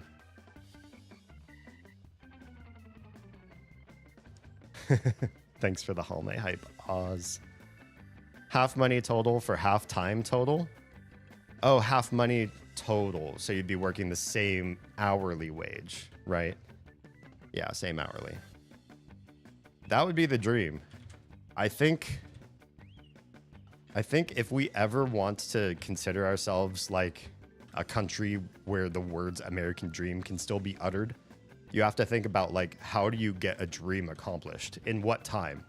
If the idea is you have 8 hours of work, 8 hours of home time with your family and to take care of chores and stuff, and 8 hours of sleep. That was sort of like how you divide the 24 hours, right? That's our cultural concept of time.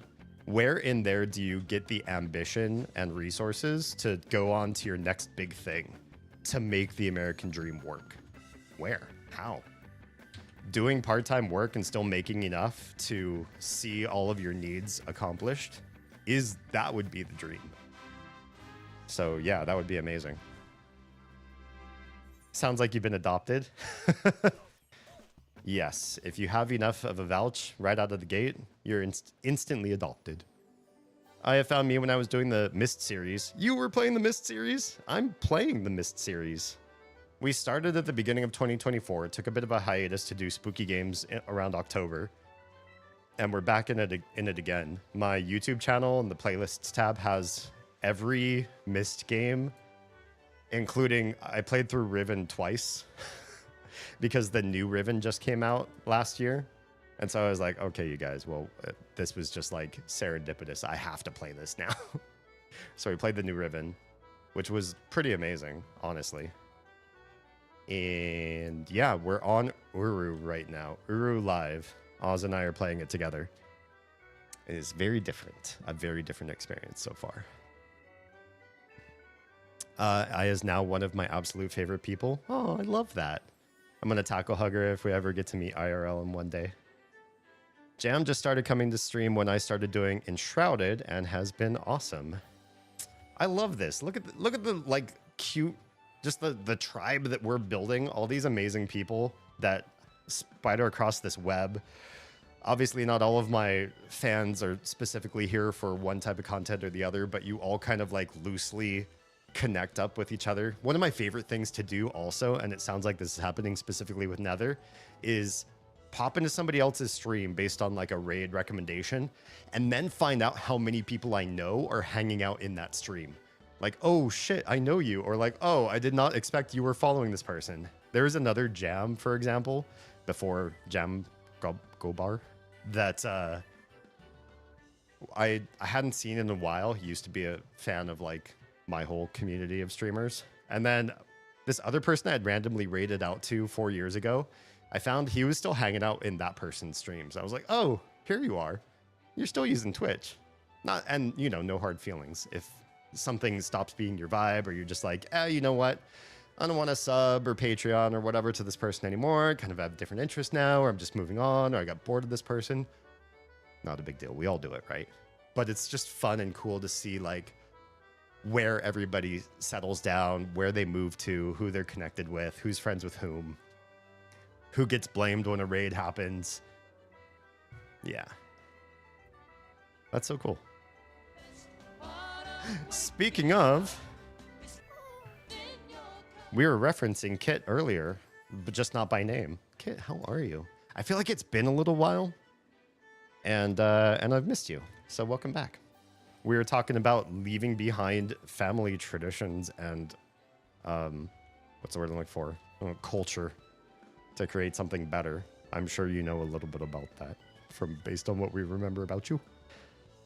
Oz says technically full-time jobs tend to be a 9-hour day because of the 1 hour lunch. So that's an hour you eat out of your home/family time. That's true too. It didn't used to be the case, right? There's a canned phrase, an Americanism that's working 9 to 5. And working 9 to 5, if you add up the hours, that's an 8-hour day. At some point in that 8-hour day, you lunched. It's, from what I understand, I didn't live this era, but from what I understand, you also didn't clock out. Like your job was, you come to work, you clock in at 9, and you put in your time there at the office. At some point, you needed to stop to refuel, and that was expected. Everybody needed to do that, and your company acknowledges that. They're not going to let you clock out, leave to go somewhere. It probably ruined part of your productivity to sort of disconnect from the company and come back. So you just eat at their cafeteria or the shop downstairs from your office or whatever happens to be, and you're still right there. So you weren't clocking out. It was all part of it. You get an 8-hour wage and you go home at the 8-hour mark. As I might be getting the details wrong, but I think that's how it used to be once upon a time. Oh man, I recognize this music from Final Fantasy. Yeah, we're in the gold saucer. So any game that has a gold saucer, I know 7 does. Did any games after that also have sort of a casino and games place kind of area? Be probably also using the same theme as well. I fell off at the end of Myst 4 because I wasn't digging the puzzles as much as the previous games. I totally get that. Yeah, 4 landed less than my favorite game, but it was okay. 4 and 3, not bad. Riven was pretty frustrating, but the story was kind of interesting. Myst 1 had some real problematic, not the puzzles. The puzzles were all kind of basic in 1, but I feel like what was problematic with 1 was the art design, which occluded some secret areas. I was also playing one of the remakes, so the art design was different than a lot of people remember. And the control schemes, because some of the things involved like either right-clicking instead of left-clicking, or to button clicking or hold and drag. Just like some things that you wouldn't normally do unless the game told you, here are all the different things you can do in this game. And so we just sort of either had to keep messing with it, or at some point, if I got stuck long enough, somebody would hint like, hey, have you tried like a different way to click? Which isn't necessarily a spoiler. It's not solving the puzzle for me. It's literally just telling me the controls of the game, which I feel should be a pretty low bar, but in Myst 1, it was a frustration. But I think, yeah, 3 and 4 were okay, but I think I liked 3. And I think I really only liked, which was the Marble Madness level. I forget what that, Amateria. Was that 3? I think that was 3. I think that was my favorite part of the entire series so far. Yeah.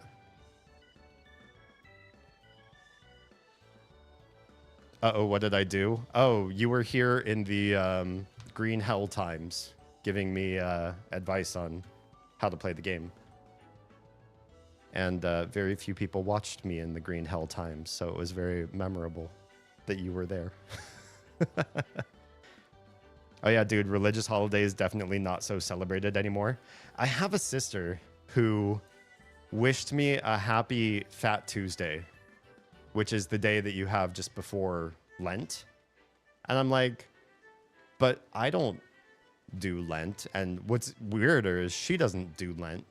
So I was like, why are you wishing me the happy Fat Tuesday for? Like, I've never watched you practice Lent the entire of her life that I've known, because she's older than me. I'm like, if you're not Lenting, then what's going on? Why? What is this text about? I was just confused. Your boss was like, oh yeah, you eat, do that on company time. Yeah, back then, as far as I know. My job was like that before COVID. They would just buy us free delivered lunch from a different restaurant every day. I love that. I almost never took lunch. There you go. Your productivity probably skyrocketed. And it was like a secret little bump to your pay too, right? So it's like you don't have to spend that money on food. You are saving that money to do other things with. It's, in other words, your effective pay goes up as a result. That's a good idea. I think those things feel better sometimes than seeing a bigger number on your final paycheck too. Sometimes, not all the time. The art was redone compared to the original. Yeah, we were playing Real Myst, the Masterpiece Edition. I was going through medical complications during Ribbon, so I feel like that made it a lot harder, but I did enjoy it. That's, yeah. If that was right in the middle of all that, I don't blame you. And then people commute much further for jobs up to 3+ hours a day, so that also eats into their family/sleep time. Man, when we were in Southern California still, it's crazy how many people have made it a regular experience for themselves to wake up in the morning like 5 a.m. and take this crazy commute into Los Angeles to have like a nice LA job, but not have to pay the LA real estate prices or the rent prices. Even for an apartment in LA, it's absolutely insane.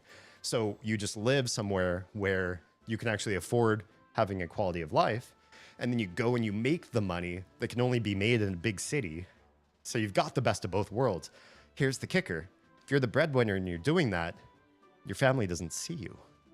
You've sacrificed yourself so that your family can have a quality of life.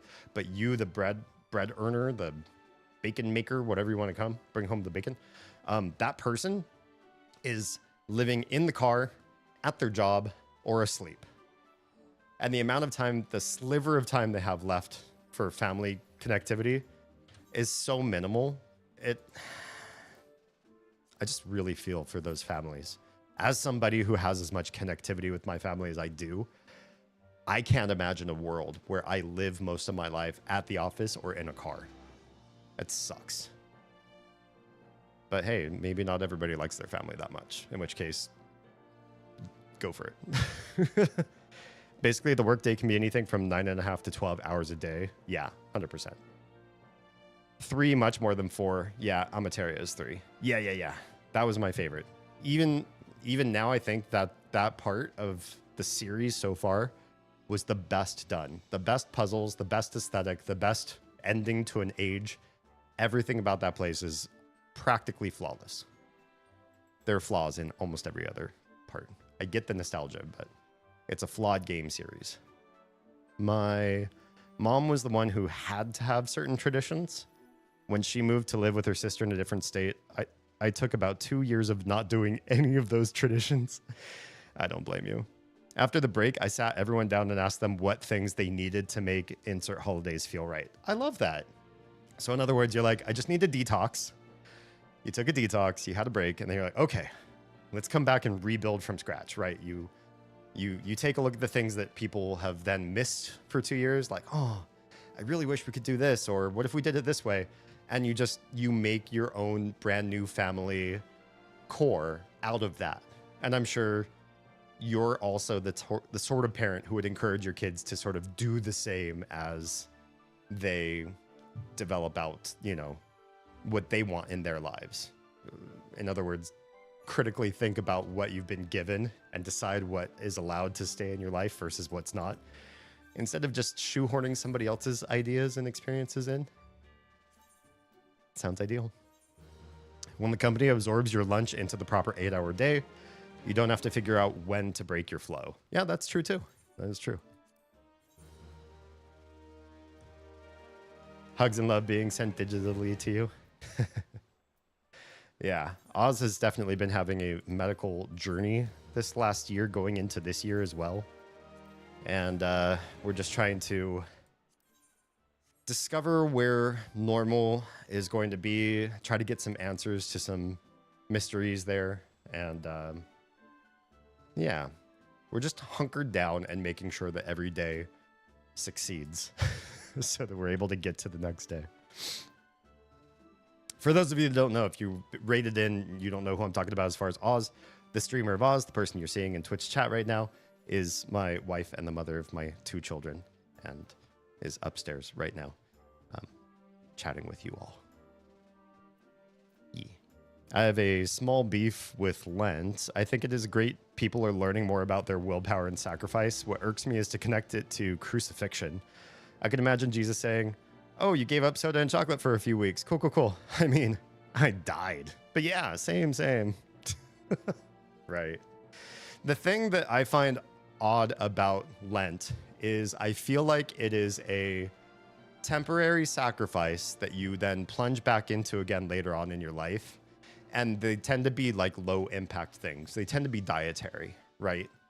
So in many original religious texts or just ways of theology, there are generally certain things that you do and don't do. And a great many of religious ideologies go into diet. They tell their people, here's what you can and can't eat. And in some cases, I feel like at the time that those things were being codified into some sort of text, that kind of information was pretty critical. Like maybe there was a certain virus or strain or just a bad health problem with a certain type of food. So it's like, oh yeah, you probably shouldn't eat the shellfish.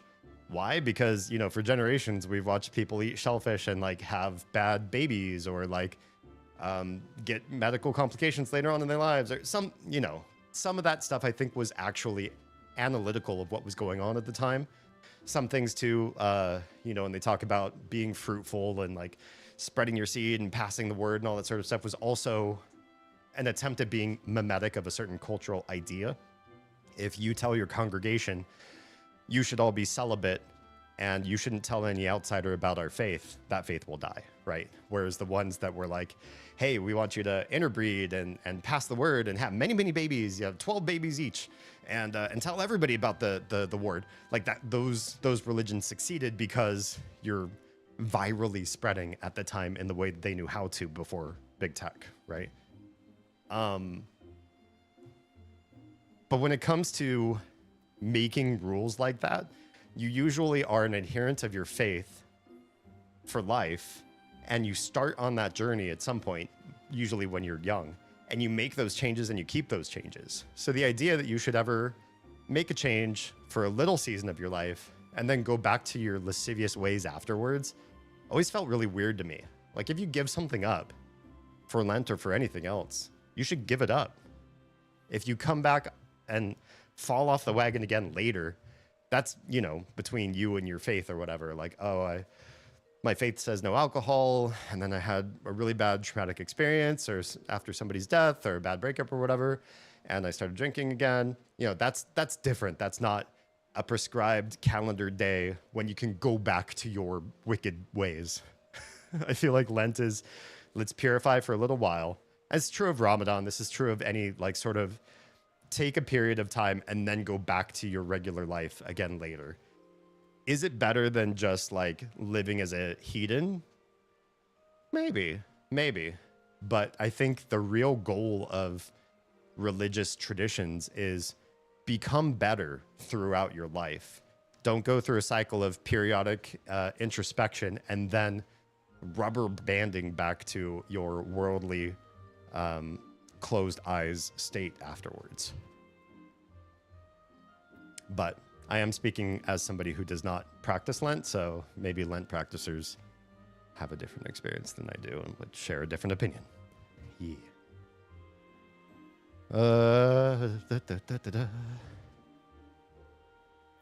We loves to Oz, friend. We do. I'm glad that you all do too. 12 babies, rip uterus. I mean, when your whole family and partner and everybody in your entire world tells you this is what you exist to do, this is why you were manifested on this planet, your uterus doesn't usually have a say in that kind of traditional line of thinking, right? And the problem with hedonism, in my opinion, is that you eventually feel bad and need to recharge anyway. I mean, some people, I feel, just don't have proper care for themselves. Now, where that comes from, it could be trauma, it could be something else, but I feel like what happens with a lot of us is we're that frog in hot water. You know, you start off you put a frog, I'm probably mixing or messing with this analogy, but like you take a frog, you stick it in a pot with cool water, the frog's chill because it's sitting out in water, and then you turn on the stove underneath the frog and the water gets warmer. The frog doesn't really notice. It's gradual.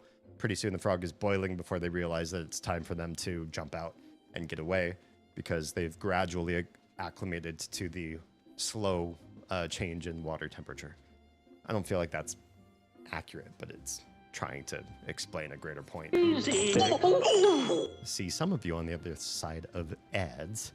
But the concept does apply, I think, to certain hedonistic ways of life because... What? Hi, everybody. Welcome on in, Raiders. Hex, how we doing tonight? Welcome on in, everybody. I think a lot of you are in ads. What a time to raid in 3 minutes, 2.5 minutes of ads.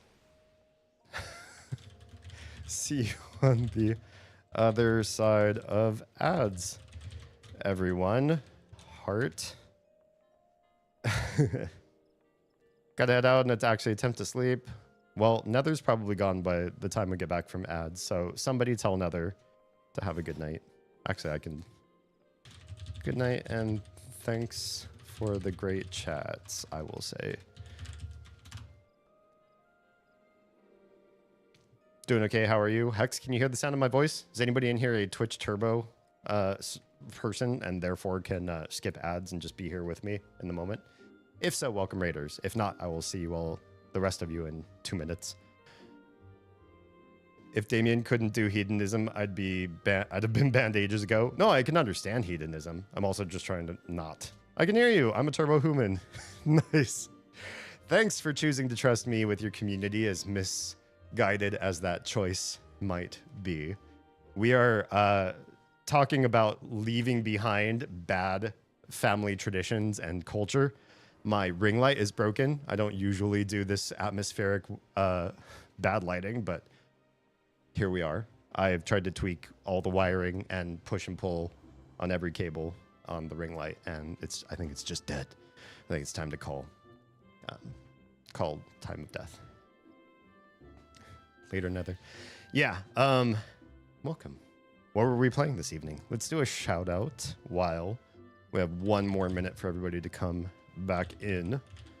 Do I have anybody to blame in our mutual communities for you finding me and raiding in this way?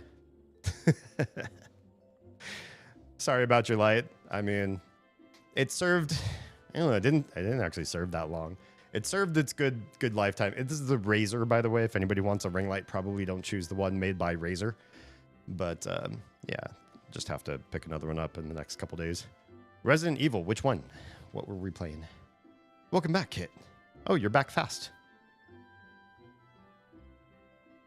I've only played a couple of Resident Evils. I really do want to get into the series more.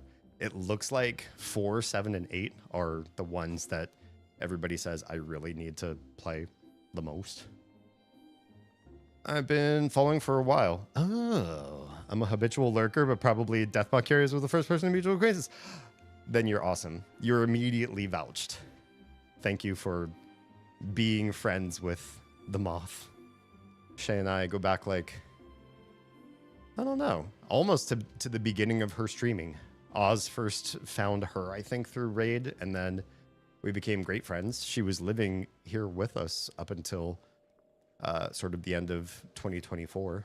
So we, yeah. You've probably seen other parts of my house. If you've watched Oz's streams, my streams, and Moth's streams all together, you've seen 3 different angles of my house. The first one, actually, I've only played... Oh, I've never played 1. I never played 1. That's weird. I mean, that's dumb of me, but cool of you. I have only ever played Resident Evil 6. I've never even heard of 6. Was that one of the ones that the fans kind of like agree doesn't exist? And like 5 minutes of 0. Oh, cool. I didn't even know there was a 0. The only 0 game I've ever played was Metroid 0. Metroid, yeah, 0 Mission, which was amazing. I would definitely play that one again. Oh, it was one of the co-op ones. Gotcha. Probably less enjoyed by the community of players that expect like a certain type of Resident Evil experience that just doesn't feel the same when you're doing it with other people. Your character's so beautiful. Oh, thank you. I take pride in being one of the only female Duskwights in the entire Final Fantasy community. Now, this is not an encouragement to people who are watching the stream to go out and make one yourself. Please let me continue to be rare. But on all the different servers I've joined in on, I've gone and visited a lot of role-playing cafes and been to a lot of events and everything. I only have made friends with maybe 4 or 5 female Duskwights in the entire community. And as soon as I find one, I'm almost always immediately friends with them. Like, we start talking, and I don't want to say if you make this character, you're cooler than everybody else. But I will say everybody I've met who's decided to play this particular gender and race category, they've been cool people. They haven't been just an NPC. They've just been the bee's knees. Now that everybody's back from break, by the way, hi everyone. My name's Damian Holme. I'm a variety disruptor. I talk about critical thinking and philosophical issues in such a way where we try to dismantle and disrupt status quo, dead asleep brains, coming home from your day job and sort of just decompressing and letting things fester in your lives. So I am not the chill streamer that will not challenge you. I'm the one that is unfortunately very chatty and challenging and constantly questioning, optimizing, deep diving. We have a nerdy community. A lot of you like to pull up sources and studies, and we do deep dives. So I like to play games also where we can start and stop the actual gameplay and take a deep dive into a particular topic. Obviously, right now I just started a raid, so stopping and doing a deep dive might be a little tricky, but that's me in a nutshell. If you are friends with Nether or Aya or Jam, then thanks for being here because those people are awesome. If you're friends with Moth or Oz, those are IRL people that I love and care very much about. in which case I'm very happy to have you here with us this evening. And if you need to lurk because it's time to take meds, eat a sandwich, take a shower, whatever it is you need to do, thank you for the lurk support. We stream on multiple platforms every single stream night. I stream on Wednesdays, like late Wednesday, early Thursday, late Saturday, early Sunday, and late Sunday, early Monday, depending on what your time zone is. And we stream on Trovo, Kick, YouTube, and Twitch, and 1 hour of Instagram, because that's all the Instagram people will let me stream on. For each of those stream nights, all of those platforms, all the time. So find the platform you love, lurk me, follow me. If you want to be a supporter of the channel, do all of those things. I'm also on Patreon and Ko-fi and whole shebang. And Rant, thank you all for being here.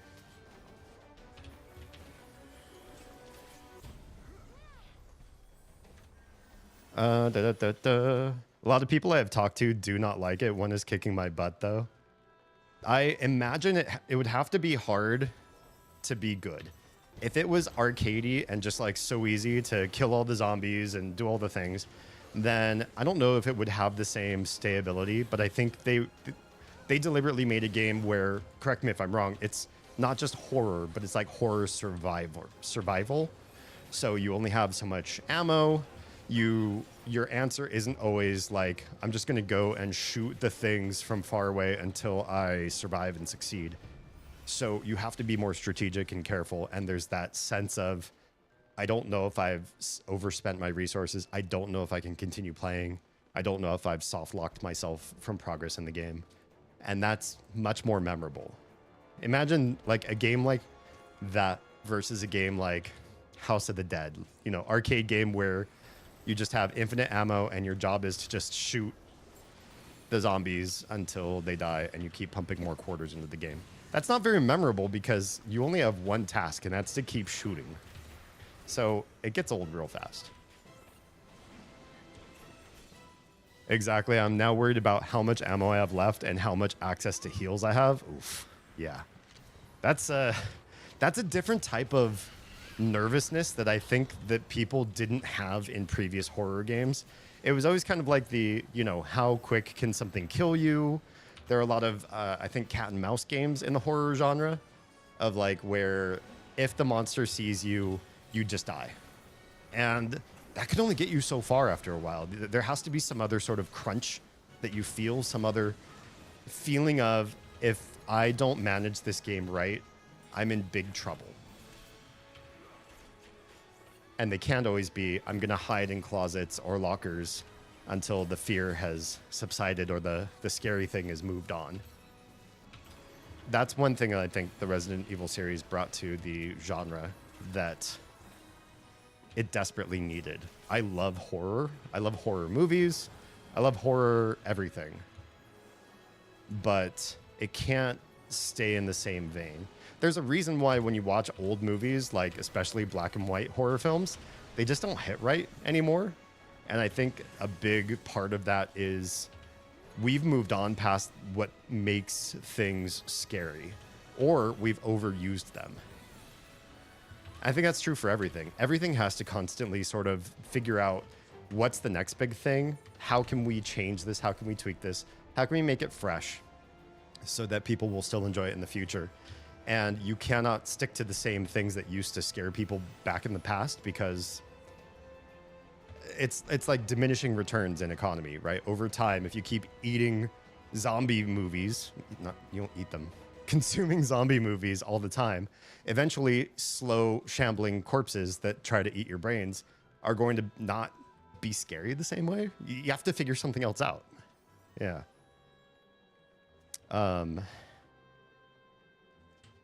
I feel like it's the same thing with everything, even comedy, right? There are some people, I think like older comedians, you hear them saying like, oh, can't make any racist jokes anymore, or can't tell jokes like this, or the whole woke world, blah, blah, blah, blah, blah. It's like the world hasn't changed the rules on you, but your jokes are now old and tired. And everybody's heard that type of joke, so you should probably try to redefine what humor is for like a different audience now, or else you risk becoming stale. I think I started that rant in the middle of reading your comment. My apologies. Oh no, I had read that you might have to start over. That part's a scary realization. The idea that you could actually have to start from the beginning again. Not fun. I think a lot of what carries me through other types of horror games is the story. And for most games, you can only really visit that once. Then it's not always as fun the next time. Yeah, unless you can come up with like new challenges for yourself. If you don't have some other reason to come back into the game, like the gameplay really has to carry it. The storyline can only be really enjoyed once. Although some games are just like that. A really, really great storyline. This spooky season, we played Still Wakes the Deep. One of my favorite horror games of all time. Brand new. It was so much fun. I had a fantastic experience with it. I don't know that I will play it again until there comes a day where I forget what the game was like and I want to like know the story brand new again.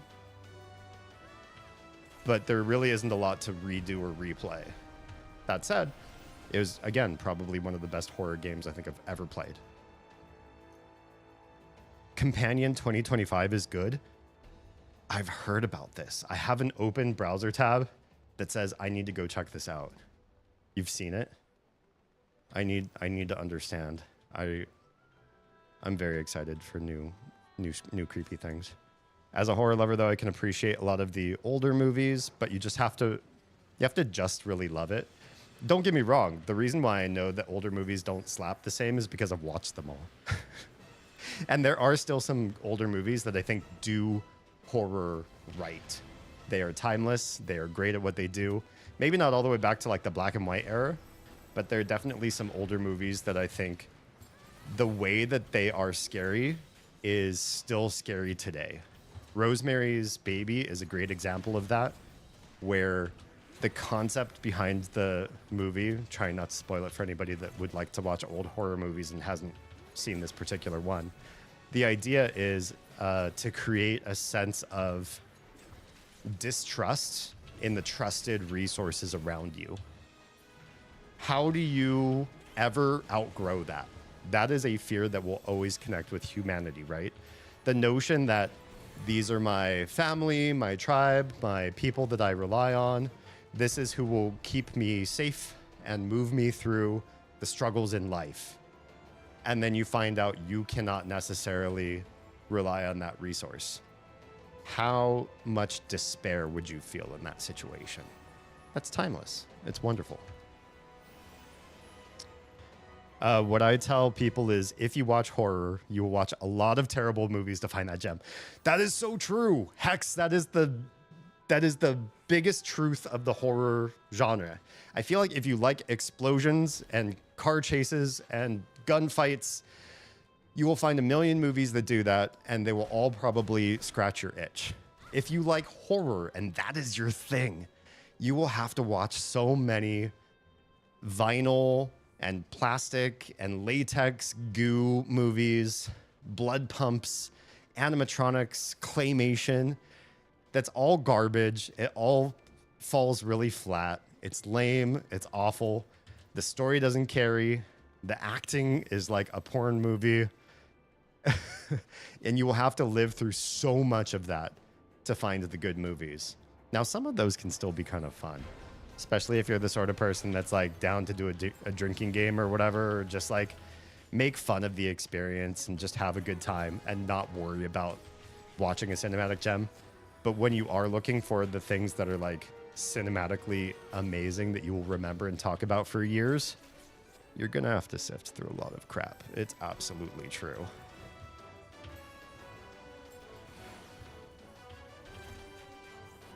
Still Wakes the Deep gave me Color Out of Space vibes. I don't know Color Out of Space. What is that? Is that a game or a movie? It was good. Watch it knowing as little as possible. Yeah, my first instinct was like, Kit, if that is so good, can you tell me about Companion? And then I realized I don't want to ask that question. I don't want to know anything. I don't want to know the setting, the time period, the actors involved, the country of I don't need anything. The less I know about a horror movie, the better. I was one of the very few people on this planet who actually watched the Blair Witch Project without knowing anything about it whatsoever. And as a result, I feel like I'm one of the only people that says that it was a good movie.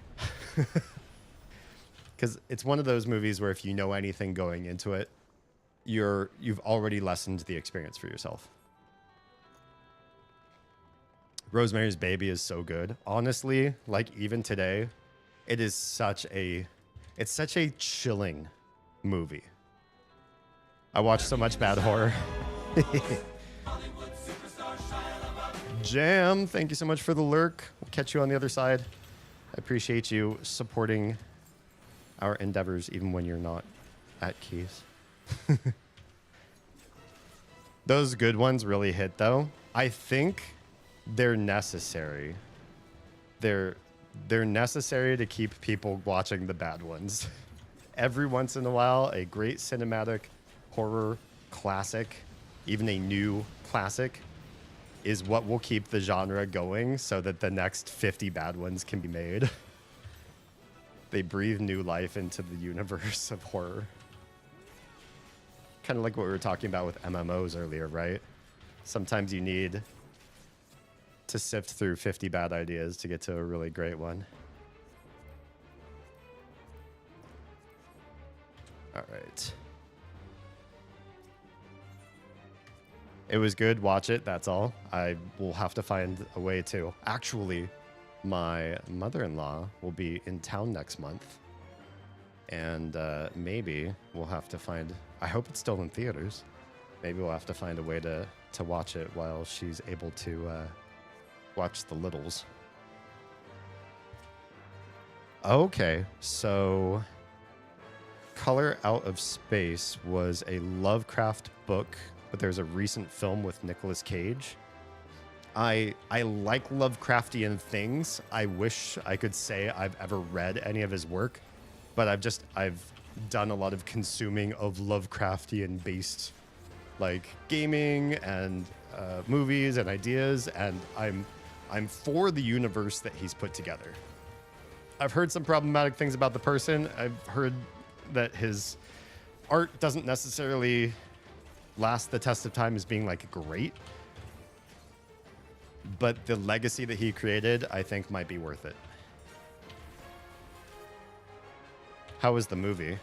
I don't think I've ever heard of anybody talk about it, so I feel like maybe it didn't get a lot of traction, but I'm also not necessarily like in the loop on all things.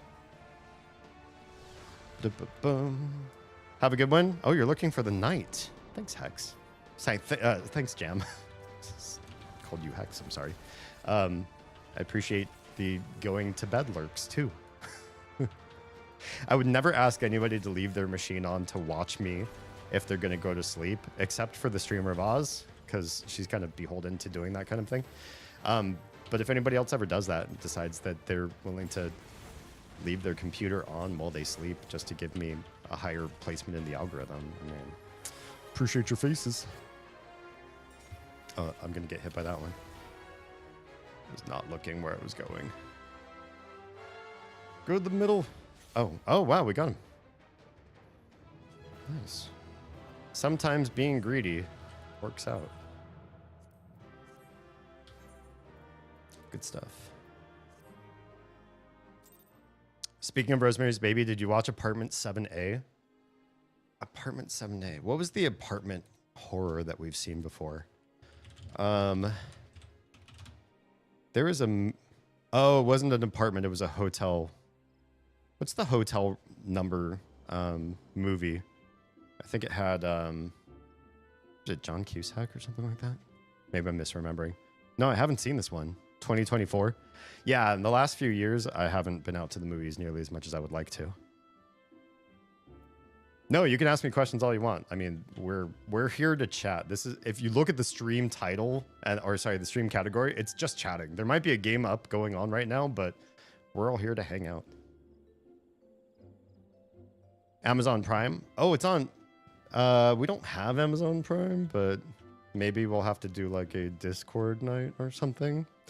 So if somebody that does have Prime wants to share the movie experience, we can make that happen. I know, Kit, we've talked about having some sort of events, especially based around horror movies, if we could get everybody together on a regular viewing process. We'll have to pull some strings to see what I can do to make that happen.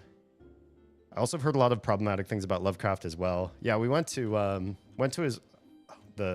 his childhood home in Rhode Island. We were doing a walking ghost tour of Providence, and it was really, really cool.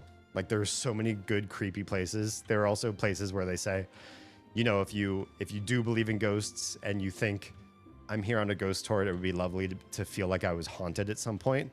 Like, they would tell you these are the places where previous guests have said that, you know, the vast majority of them have felt some sort of a presence or a ghostly experience or something like that. And we did get to see his childhood home, but I don't know too much about his background and past. I love the movie. It was not at all what I really thought it would be. I kind of thought midway I might not like it, but then it was really great. That's good. I appreciate that. There have definitely been a few things that Oz and I have watched together where partway through I've been like, you know, if I'm not sold in like X amount of time, I kind of want to eject out. And we've done that. We've done that before. There was a movie that we started. It was horror. I think it was from Indonesia. And I was like, I like foreign horror. I think this is going to be really cool. The premise is really kind of interesting. And we got like 20 minutes in. I was like, I'm not vibing on this. And she was like, I'm not vibing on this. I was like, do you want to like sit through and see if something comes to light? Like maybe it turns around and there's like a really good. And both of us were just like, nah, we're good. So we never finished that movie. I don't even remember which one it was. 1408. Yeah, that was the one, room 1408. That I was confusing that for a second. No, I've never seen Apartment 7A. Lovecraft was a touch massively / huge racist. Gotcha. As so many people were of that time. But unfortunately, there's also some really great stuff that some of those people did. I mean, maybe fortunately. At least he was nuanced, unlike some people I know or knew or were and are related to, that they have the bad parts to give to the world and not so much the good part. Wrote some spooky shit, though. Yeah, I appreciate that side of him. All right. I'll just do a main scenario. This will probably be worth a good chunk of experience anyway. How am I on poetics? I don't need to dump them out just yet. And get the boring, long-form stuff out of the way. I think he wrote some literature about certain races being on the level of animals, but don't quote me. It seems like something that somebody from that era who had those ideas would do. It's kind of nice to live in an era of the world where we can look back and through actual understanding of things like the science of race, know that not only was the hate misappropriated, it was based on something that's not even scientifically accurate. Nico Crushing. Hi and welcome, my dude. It's good to see you. I was hoping we would get to play some Rivals yesterday or today, and it just didn't happen. And now I'm in Final Fantasy and you're not here. It is a sad life and experience without Nico. And my shout-out that plays clips is still broken. I know how to fix the eFuse one, but I also would really like to leave that particular company because I feel like they're constantly being rebranded, repurchased, or reconfigured like way too fast. It's happening way too fast. So I'd really like to clip those wings and move on to greener pastures. I followed VR Flawed's tutorial for doing clip shoutouts in StreamerBot. I can't get it to work. I need to contact the guy. And I know that Deathmoth Curios, she knows him. Like, she knows him personally. So I feel like I could do a clout shout out and be like, hey, remember me? I'm using your tutorials. Can you help me on a one-on-one basis? I'd love to get this fixed. Maybe he'd make a new video on it too. Not fictional literature. Oh yeah, I'm sure anything he wrote in that problematic category is his real thoughts. I don't know the exact details, but I've heard a lot of things. Yeah. Nico streams If you watch Oz, Nico, and myself, that we've covered most of the week. So Oz is Mondays, Fridays, and Saturdays. Nico is Tuesdays, Thursdays, and Sundays. And I'm late Wednesday, early Thursday, late Saturday, early Sunday, and late Sunday, early Monday. Again, depending on your time zone. I hate saying it that way. Can I just say Wednesday, Saturday, Sunday? Does that make sense? The problem is that on Wednesdays, I start at 1 a.m., which is Thursday morning. So if I say Wednesdays, you get this idea that I'm starting on, I don't know. Yeah, I screwed myself up there. Because my new schedule is basically 1 to 5, 2 of those 3 days. And 1 a.m. is not, it's not Wednesday anymore. It's not Sunday anymore. But I don't want to call it the next day either. Because then you'll go to sleep and wake up thinking I have a stream that day. And my stream will have ended already. How do you fix that? What time zone are you in? I'm East Coast, Eastern Standard. So if, for example, the Wednesday streams are 1 a.m. to 5 a.m., that's Thursday morning. I would say early Thursday. But Thursday morning, I don't know. That sounds different to so many people's ears. And to me, in my brain, this is Wednesday. Because once the stream is over, then I go and get the little ready for kindergarten. And that transition from shutting down my computer to starting like breakfast and waking up the kids and all that sort of thing, that's my transition from Wednesday into Thursday, regardless of what the clock says. You know what I mean? Also, hello, Lady Nico. Hi and welcome. What y'all been up to this evening? I've just been trying to level up. So Nico and I both have the same goal in Final Fantasy XIV, which is get all the classes, all the jobs, max level, unlock whatever cool things that do, become mentor, maybe again. I do like being a mentor. And if there are any like specific mounts that you get for achieving said goals or any other unlocks, it's nice to get that kind of stuff too. And I don't remember where Nico was at with this, but you're definitely further along than I am. I have some ways to go. I have 3 tanks that I need to go through. That's going to be so fast, though. It's instant queue, basically. So that stuff moves really, really fast. I put them off, not because I don't like tanking. Tanking is fine. It's a little bit boring for me, but I think it's fine. But I don't necessarily always like being the pacemaker. Pace... Is that the right pace car in a dungeon? I like following people and then, going at their pace, but I don't necessarily like setting the pace, especially if I'm streaming. Sometimes I get involved with the chat with you guys and the game is sort of like on the back burner a little bit for me. I wouldn't want to put a group through me leading them through a dungeon and being the warrior, or sorry, the tank while that happens. The 2 healers, that's going to happen so fast again too. Scholar and Sage, I already leveled up 2 healers to max. The other 2 will come so very fast. I do like healing. It's probably my favorite role in this game. So I'm just putting them off because I know they'll move really, really fast. Melee DPS, done. Physical range DPS, nearly done. Getting Dancer up through her last levels, and then that'll be done pretty quick. And then Summoner I leave untouched because I'd prefer to be Scholar. Every time you level Scholar, you level Summoner. So that's easily one. And then, so once I'm done with Dancer, I'll move on to Pictomancer. Honestly, it looks like a lot of fun. It looks just the mix between easy and complicated that a DPS class ought to feel. And I think I could really fall in love with Pictomancer as far as the magical DPS. And so I'm leaving it behind because kind of like eating your vegetables and then eating your dessert afterwards. The melee DPS for me were all the veggies. And I think I'm going to really enjoy Pictomancer, so I'm just leaving it as like the last fun DPS to go. And then Disciples of Hand and Land. So everything on the left-hand side is all my crafters. I'm going through these like slowly. I know there are faster ways to go through these jobs and get them all up to max level than what I do. But what I usually do is, honestly, I just wait for the weeklies to come through for custom deliveries. I do all 12 of those.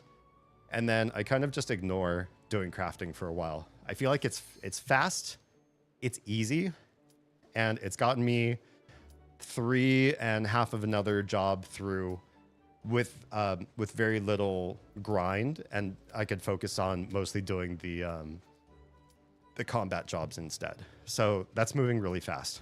The Disciples of Land I haven't touched at all.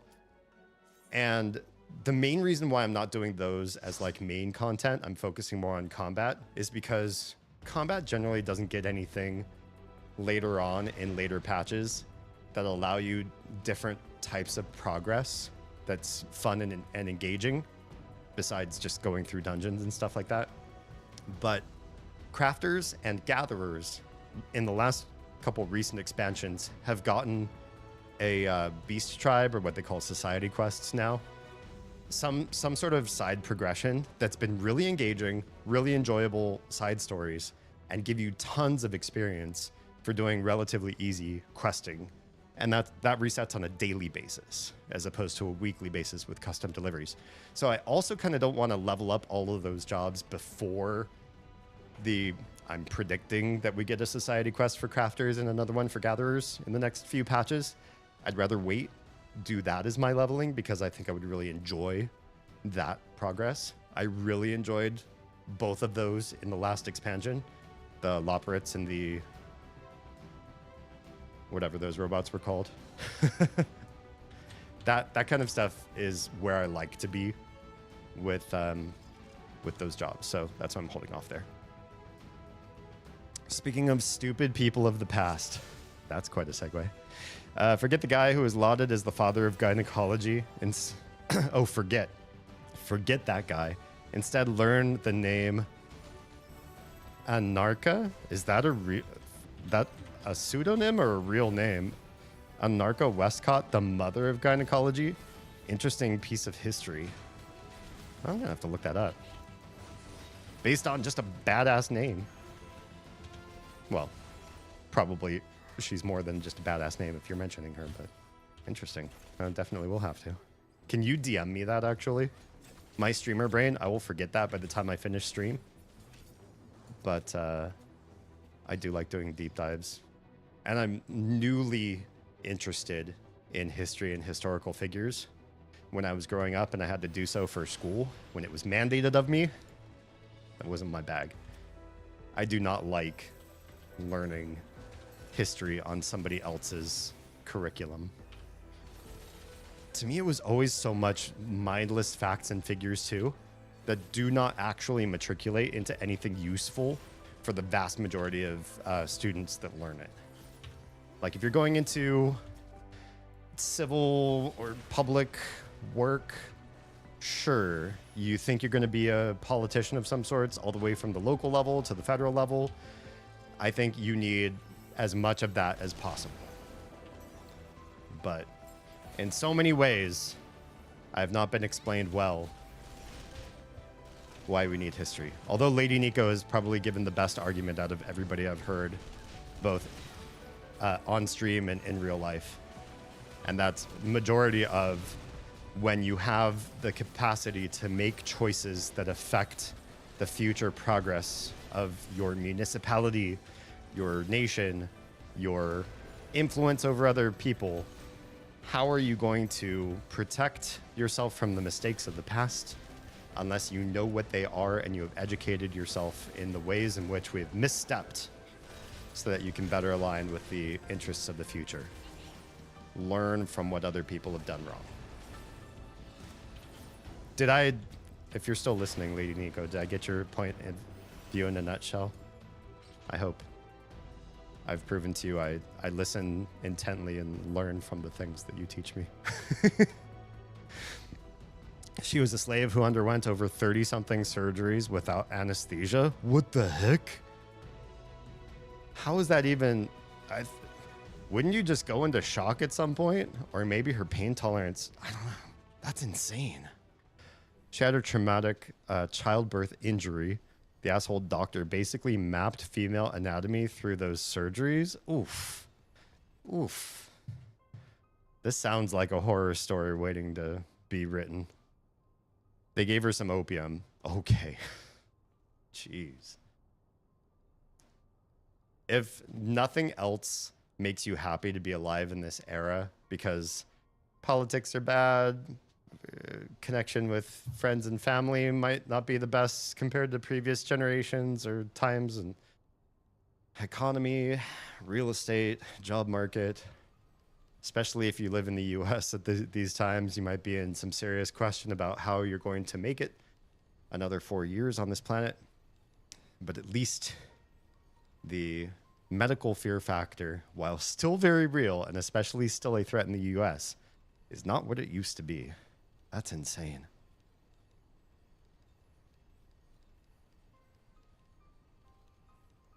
I feel like that's something that's ripe for the future of horror too, is to go into sort of like medical oddity and the chaos and uprooting of modern life and lack of resource.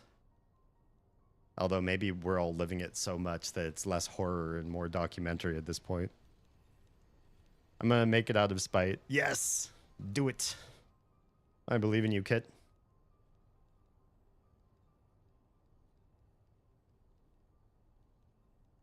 All right. I am actually like so hot. I kind of want to keep... I had this mindset of I want to stay on the treadmill the whole stream, but I feel like at the top of this next hour, I'm going to turn things off and I'm going to sit. I have these ambitious goals for my health, especially my physical health this year. I feel like I have a lot of mental health problems that came about, especially in the last half of 2024. And I was entering 2025 with them. And Oz and I talked about it. And if I don't lock in a certain amount of or certain level of physical health improvement, then me trying to fix the mental health while on top of a bad physical infrastructure, it's a Sisyphean task, right? Gotta take care of the easy stuff first.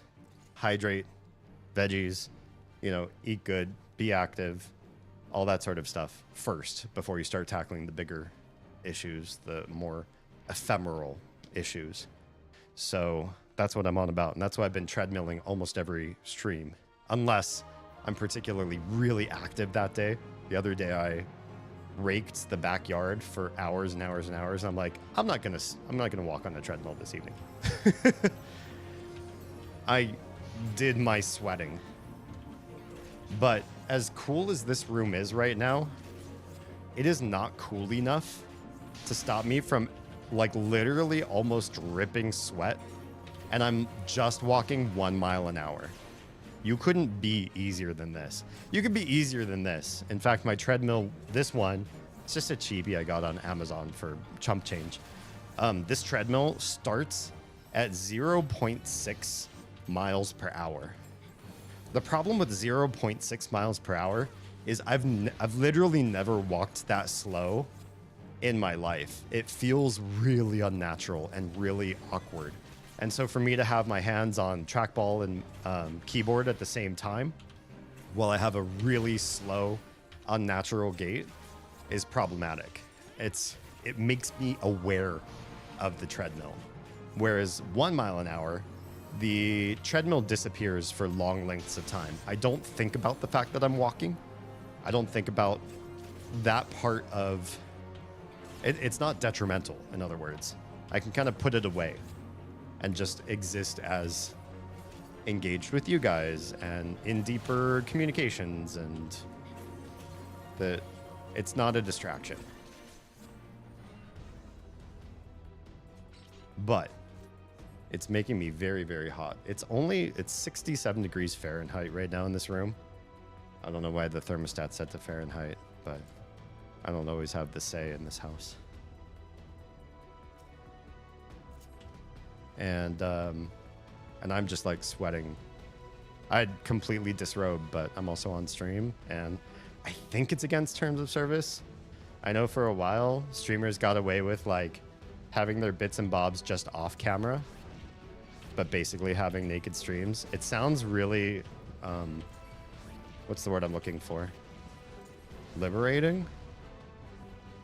But at the same time, if I want this to be my job in the future, I don't want to start being a provocateur in ways that could risk our future well-being this early on in the game anyways. Sent your name in Discord. Thank you very much. I'll probably take a peek on her histories while I'm setting up foodstuffs for the morning.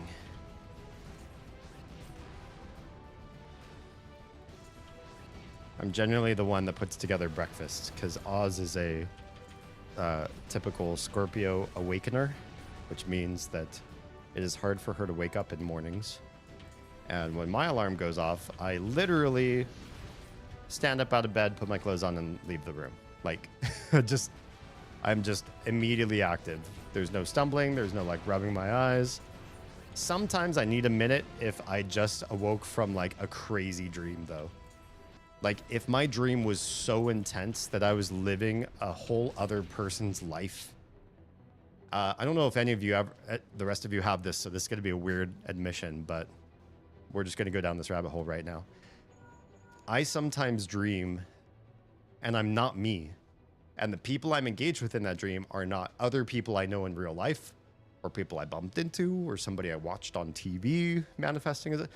It's like I'm a different person than D. I'm in a different family structure or a different relationship, or I'm young or I'm old or I'm in a different time era.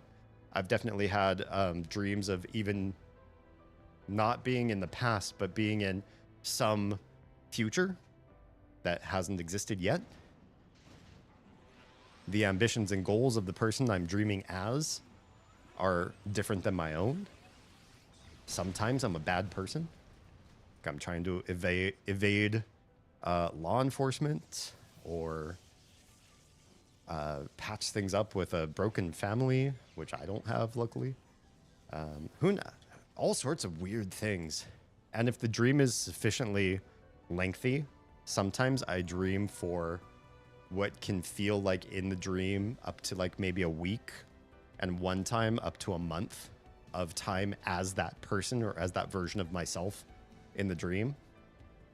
To then wake up and have my family and my real bed and all of that stuff come crashing back into my brain again after living this other alternate reality for so long, it's highly disorienting and sometimes tragic. Because at one point, when I was younger, I dreamt about so many things in my life having been together and connected, and I had things that when I woke up, I was without, like a loving relationship at that time.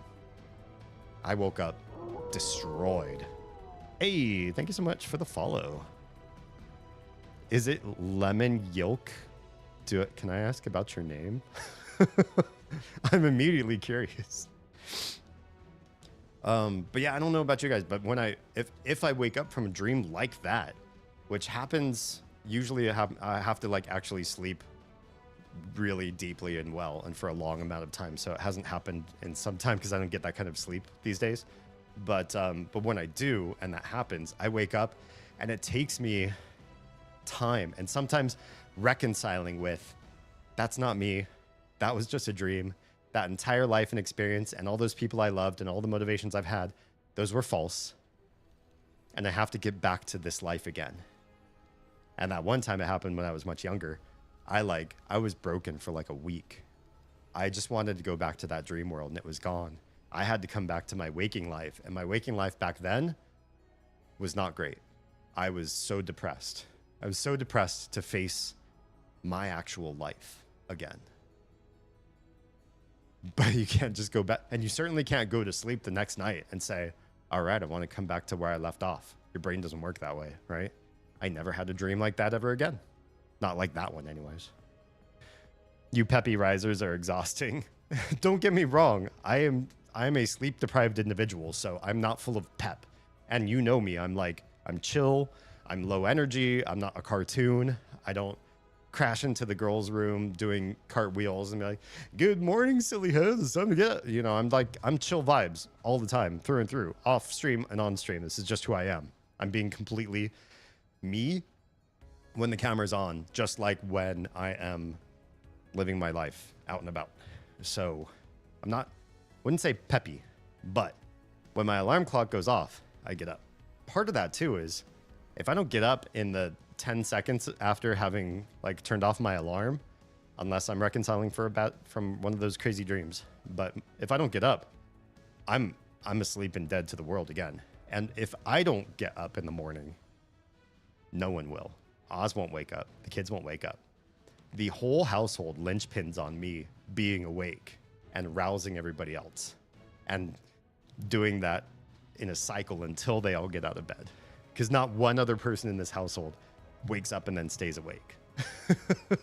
So I also have a lot of pressure to do that. I do that until I meet someone who is supposed to be my child or partner, and my brain says, wait a minute, you're lucid. You're actually lucid in your dream then. So you know what is your real life and what is the dream world. That's not the right person. So yeah, you're able to differentiate the timeline's not correct. Interesting. You could just call me Lemon. I need to understand the last 4 letters of your name. I completely understand the lemon part. I like lemon. It's one of my favorite flavors. What's your favorite varietal of wine? It's a good question. I pitched that to everybody who's in chat right now because I'm curious what you... Well, I'm less curious about what you might say, but I want to know the why. What is it about that particular varietal? For me, it is Pinot Noirs. There's a heaviness, a darkness and dankness to the flavor. I feel like bright and sweet and tarts are all sort of flavors that I get throughout other things that I eat, that they're just less interesting to me. They don't captivate me the same way. Can we...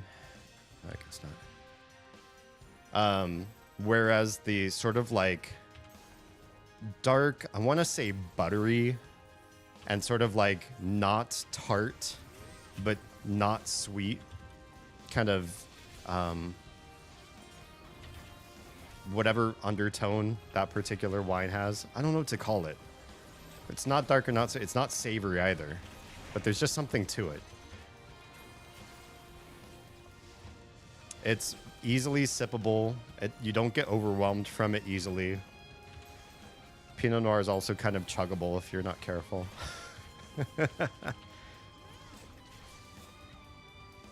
Yeah. I don't like anything that's too terribly sweet. And I'm not a fan of tart and sour things in my drinks because I get plenty of that in my regular diet. I guess what I mean to say.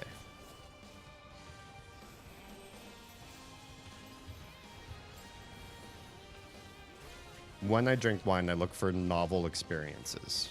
Maybe that's another good way to put it.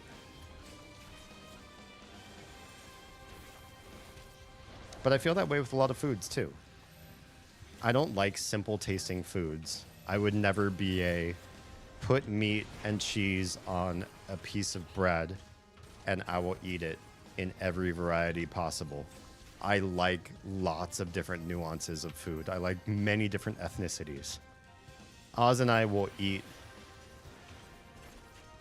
any ethnic food from anywhere as long as we can get a hold of it regularly and as long as it fits our pescatarian diet profile.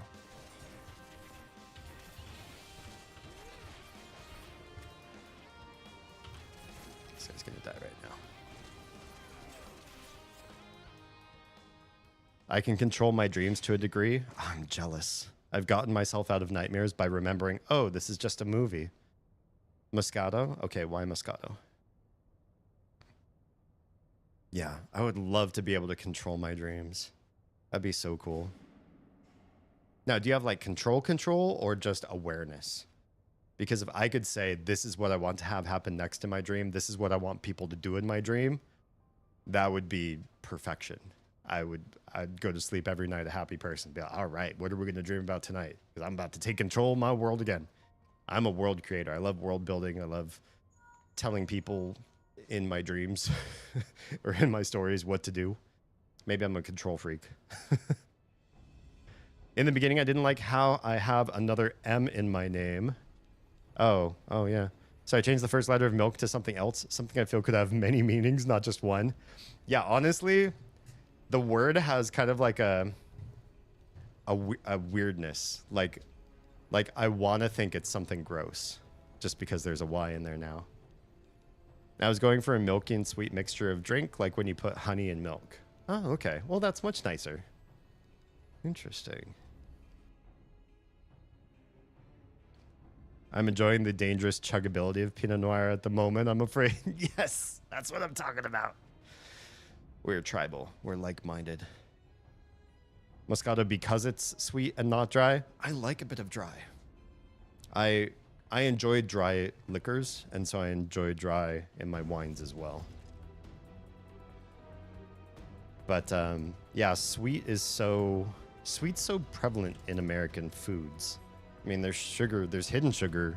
I mean, as you know, we raise our kids with 0 sugar, so we know there's hidden sugar in like so many savory foods too. It's actually really confounding. It's really frustrating to not get things with, obviously, like we give them fruit and stuff, so they have some type of glucose in their system, but what we try to avoid is giving them anything with processed, like white flours, white sugars, anything that's been bleached, right?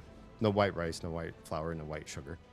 And that's remarkably difficult to avoid.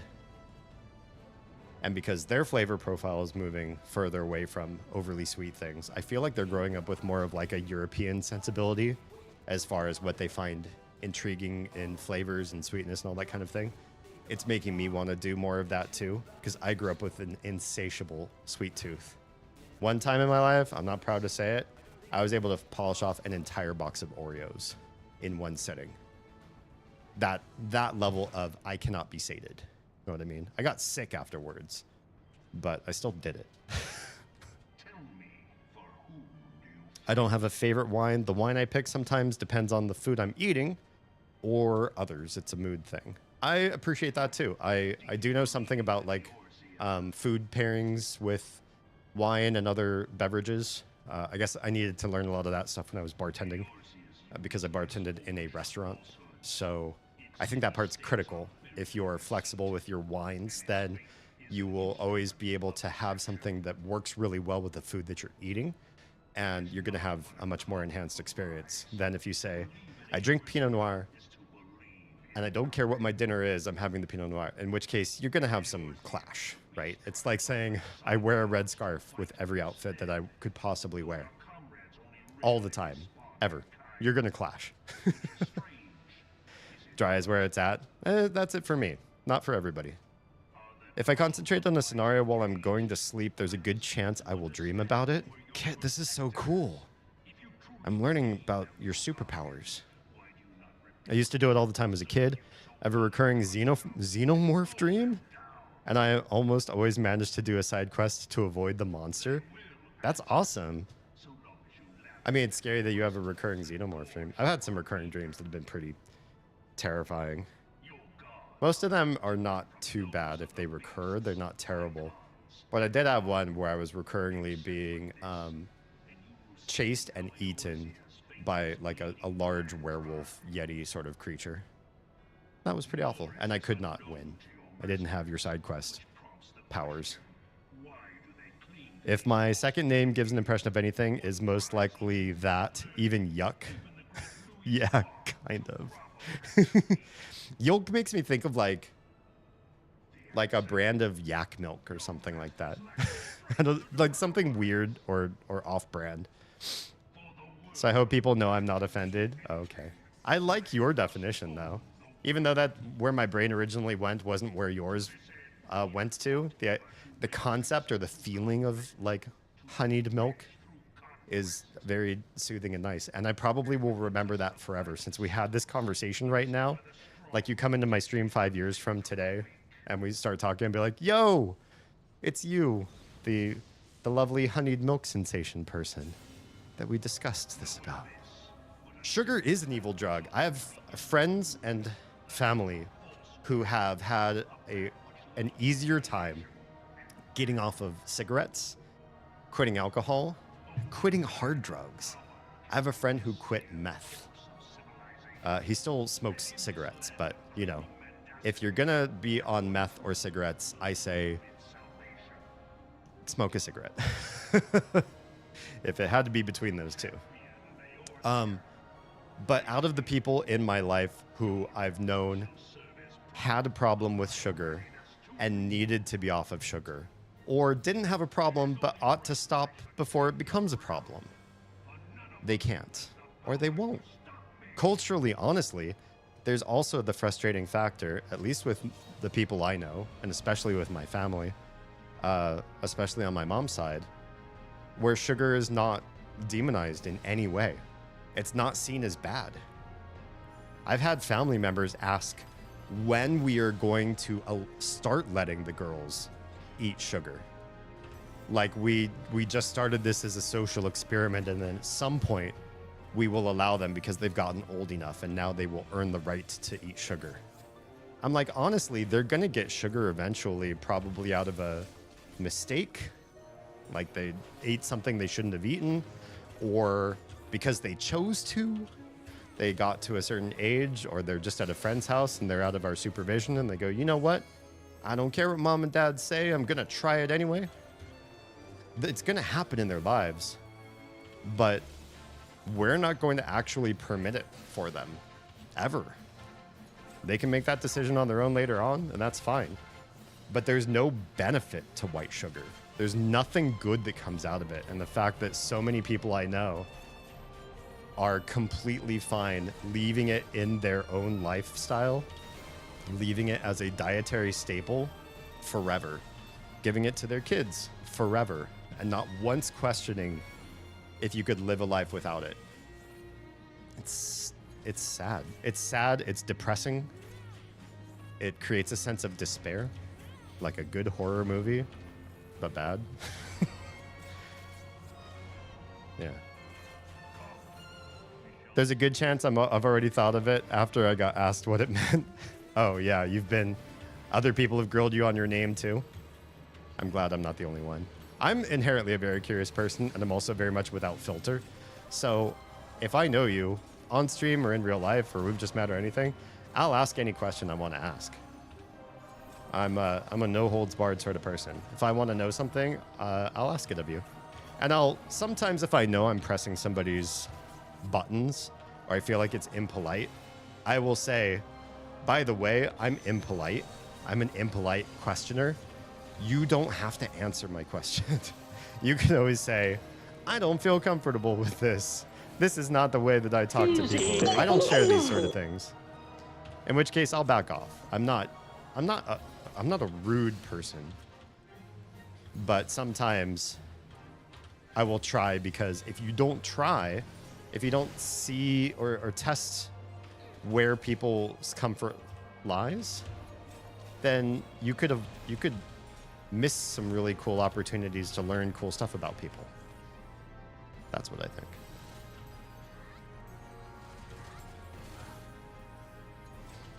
All right, buddy. Is this guy gonna let us target him or what? It's such a long cutscene. We've killed all your ads. Please respond. No wonder people don't like doing main scenario quest unless they're doing something fun on the side, like streaming. So every once in a while, when I was earlier on in streaming, I'd mention to the party I had in Final Fantasy, hey, I'm live streaming, by the way. But I stopped doing that. I feel like it's kind of a weird flex. Like, hey, people that were randomly tossed into my group, watch me on my streaming platforms. Yeah, it feels... Some things feel nice, some things feel ick. I'm not a natural self-marketer or commercial. I'm not into that sort of connection with people. I'm with the Colonial Marines or whoever, and... Colonial Marines or whoever? As we get to where the Xenos are... Oh, right, in the, alien universe. As we get to where the Xenos are, I'm popping up with... Wait, did I turn off the curling iron? We better go back. That's amazing. That is... I'm jealous of that capacity.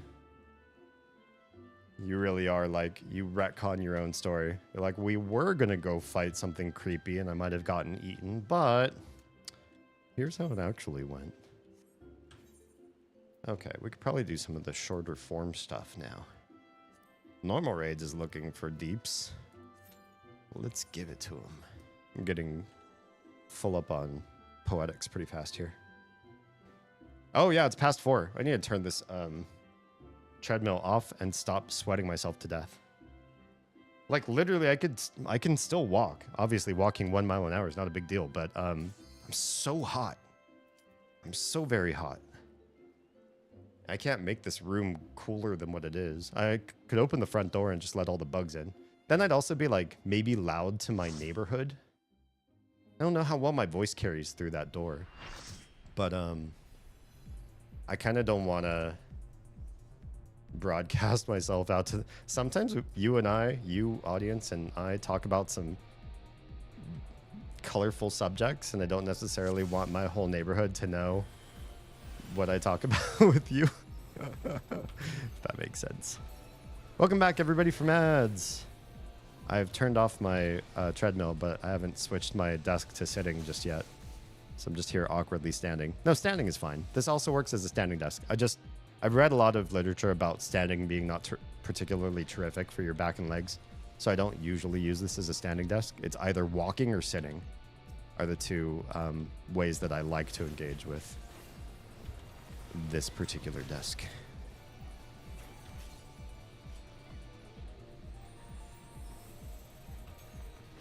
I do prefer that people ask rather than hold it in. Yeah.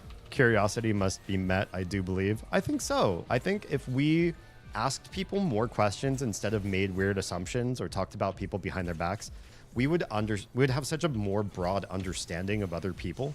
It would be such benefit to us as, you know, like it's just a good exercise in empathy.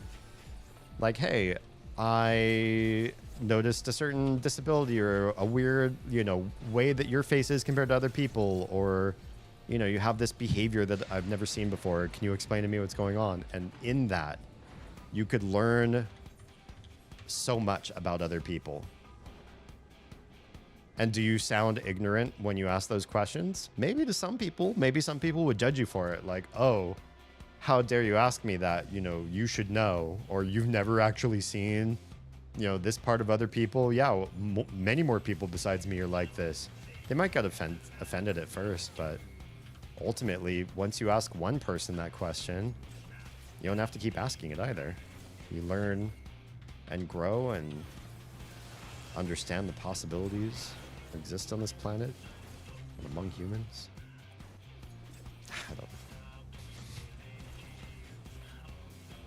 Do people know how to do this one? I don't feel like people know how to do this one. Shit, do I know how to do this one? I don't know that I know how to do this one. I'm gonna wake this thing up. Oh no, it's after me. Shit, I better stand here. Kill it, kill it, kill it. Put it in the goo. I think that's the point of this one. Every time you have an ad on you, you have to make all the ads you can. You get them on you, and then you stick them in the incinerator. But then there's one tall one. I forget what it's called. You don't put that one in the incinerator. Is that right? This thing is such a weird memorization fight compared to most of the others. Uh-oh. Oh, right, these. You on the West Coast? Are you asking me? I'm on the East Coast. I'm in the Atlanta metro area.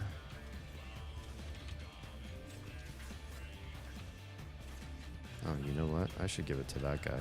Ah, it's too late. Do we have the power things? Okay, here's everybody. Kill him. Kill him with fire. Oh my.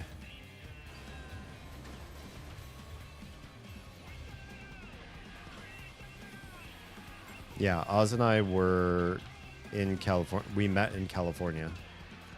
Is nobody doing this power generator? This is a problem. People are not doing. Oh, we're gonna die. Maybe. We'll see.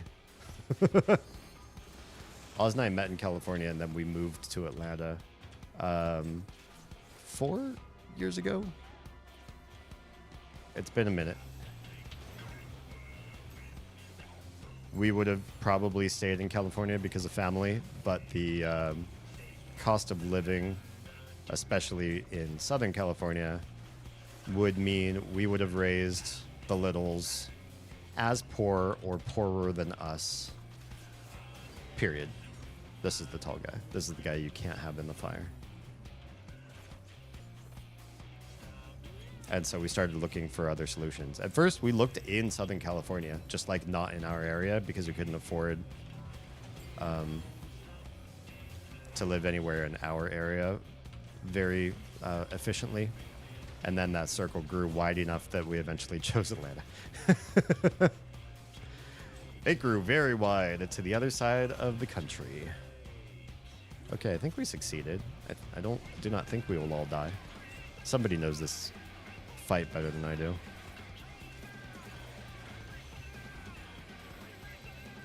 I don't hate sugar. I just have it sparingly because getting proper nutrition is expensive enough as it is. I don't blame you there.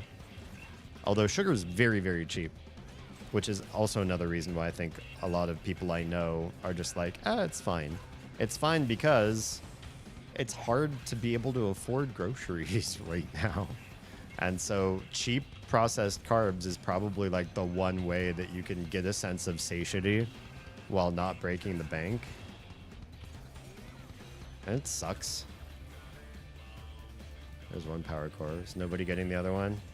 Oh, I'll get the other one. Uh-oh. Ugh. Oh, did you get them both with that one? Cool. Though in some cases, sugar is nutrition. I mean, when you're talking about non-processed, just natural sugars, especially if you're eating fruit, fruit is laden with fructose. It's got sugar in it. Milk has lactose. That's the thing that causes most people to be allergic to it, right? They're natural, great sugars. They give us energy. They help fuel our brains. They're good things. The brain works pretty well using sugars. And to have a completely, like, no carbohydrate, no sugar functioning body puts certain strains on the body that I don't know that we all understand that well. So I don't know that it's a smart idea to completely rid yourself of sugar. Now, refined white sugars, there's no benefit, especially compared to other sugars. There's no benefit.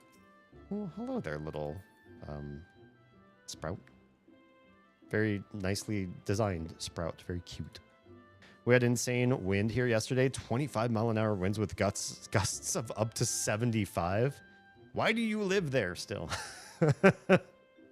That is insane. It just...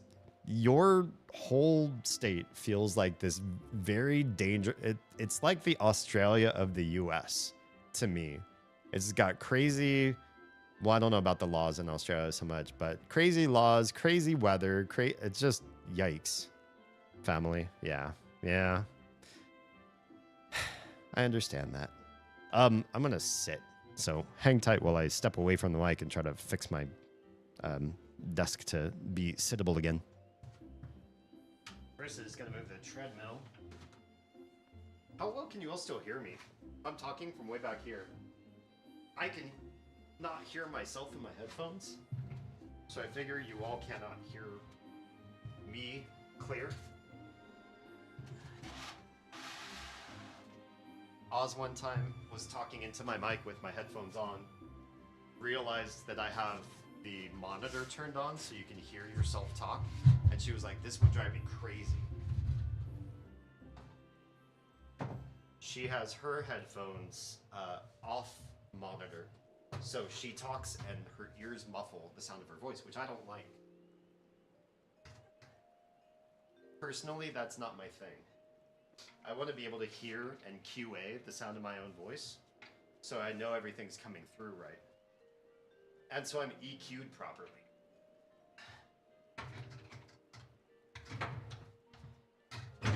because bad EQ. Okay. Because bad EQ can make a really nice mic sound awful and cheap. So you also want to make sure that your EQ is doing well. Ugh. It is already feeling cooler now that I'm not just walking the whole time. I do want to get to the goal where I'm walking the whole stream, though. But I'll have to figure out some way to keep myself cool while I do it. Because that's just, it's so crazy that 1 mile an hour, such a slow walking speed, could possibly also make me so hot. Is that just a sign of how unhealthy my body is right now? Like, that's a good question, and I don't know the answer to this. Do you, when you are more fit or more physically healthy, do physically strenuous things make you sweat less or make you less hot? Or is that an internal thing where you get as hot as you get because of your body, and that's just how your body is, no matter how fit or unfit you are? Everything is bigger in Texas. I mean, the things that I like that are big, I'm appreciative of Texas for making them bigger. But most things, nah. You sound further away, but it is clear? Really? Because, oh, shoot, bumped my mic. Like, going off to the edge of that wall behind me, it's a very blank wall, so I know it doesn't look like it's that far. But it's maybe 1.5 yards to 2 yards away from me. And I felt like trying to hear myself in my own monitor. I wasn't there. Yeah, I was hearing my voice, but not understanding the words. It's pretty amazing. It's a pretty good mic, all things considered. I'm in the best shape of my life, walk nearly 5 miles a day, and I rarely sweat outside of a sauna and never overheat. Oh, Blaisdell, that is the dream. As somebody who lives in Georgia now, I would kill to not have to sweat as much because I sweat at the drop of a hat. Everything makes me hot. However, the winters here, even though we had 2 snowstorms here this year, have been very comfortable for me. I can be out in jeans and a sweatshirt, maybe. I don't need extra a coat or special shoes or anything, just hanging out. And I'm so comfortable in the cold. I could deal with cold like easy, so easy. But as soon as summer starts around here, which it starts in like early spring where we live, I'm going to be miserable. And especially if I'm still walking on the treadmill with every stream, I'm going to be so miserable on stream because I'm going to be so just rippingly hot, drenchingly hot. And I won't be able to open the door then because it'll be even hotter outside. Less physically fit people perspire more and more easily than fit people. I gotcha. Okay. So there is hope for me. This is probably another, maybe one of the most important goals then for me. Oh, look at this dapper captain looking person. Of course, they're walking away from me the moment I notice them. What a nice outfit. Oh, he changed outfits on me. Jerk. Fine. I didn't want to stare at you anyway. What was I saying? Oh, yeah. Of all of my fitness goals, maybe one of the highest priority is now officially to be cooler during the summer. If I can feel more manageable, sweat less, maybe actually wear different clothes besides the bare minimum that I can get away with being outdoors in the summer, maybe I'll be happier for it. I really don't like sweating. I don't like feeling hot, and I don't enjoy all of the rituals required to cool oneself down afterwards either. You know what I mean? Like I almost would rather not get hot in the first place than have to lounge by a swimming pool and drink cool beverages and wear bathing suits and like all those things that I think a lot of people fetish as being like, oh, these are great parts of summer. To me, I'm much more the give me a 3-piece suit and scarf and cloak and brisk windy weather and thunderstorm on the way and sitting by the fireside, drinking a warm beverage, and cuddling with somebody under a blanket. Like, all that stuff sounds amazing to me, and none of the summary stuff sounds amazing to me. I know I'm living in the wrong part of the country, or the wrong part of the world to see to my desires, but, you know, there are other reasons we picked Georgia besides my own personal taste in weather. We don't get a choice. Everything or nothing is bigger. That's fair. That's fair. Conditioning usually kills that the fastest. What do you mean by conditioning? Which is something to do with... Oh, you then go on and describe it. I love how I talk in the middle of reading people's comments. I should literally just get in the practice of reading a full comment before I comment on your comment. It's been, what, 5 years of streaming, and I'm only now, like, pressing myself to do this.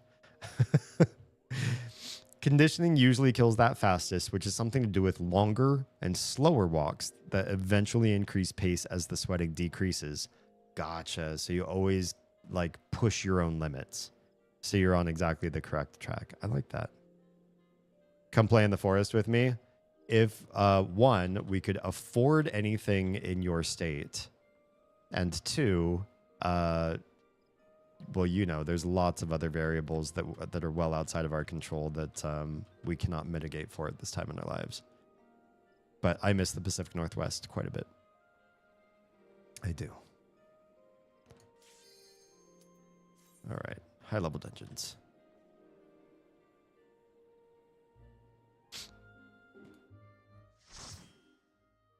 Thanks, you all, for tonight. It's been a really engaging discourse evening with you all. I've had a good time. We're coming up on the last 38 minutes of stream, so I'm not saying this to wrap things up. I'm just saying it's been nice and I'm grateful for you.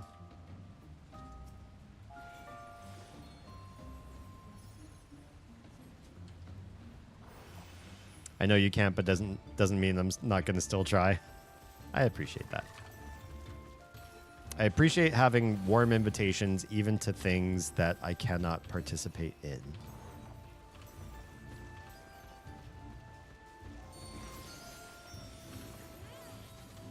Oh, that's an AoE.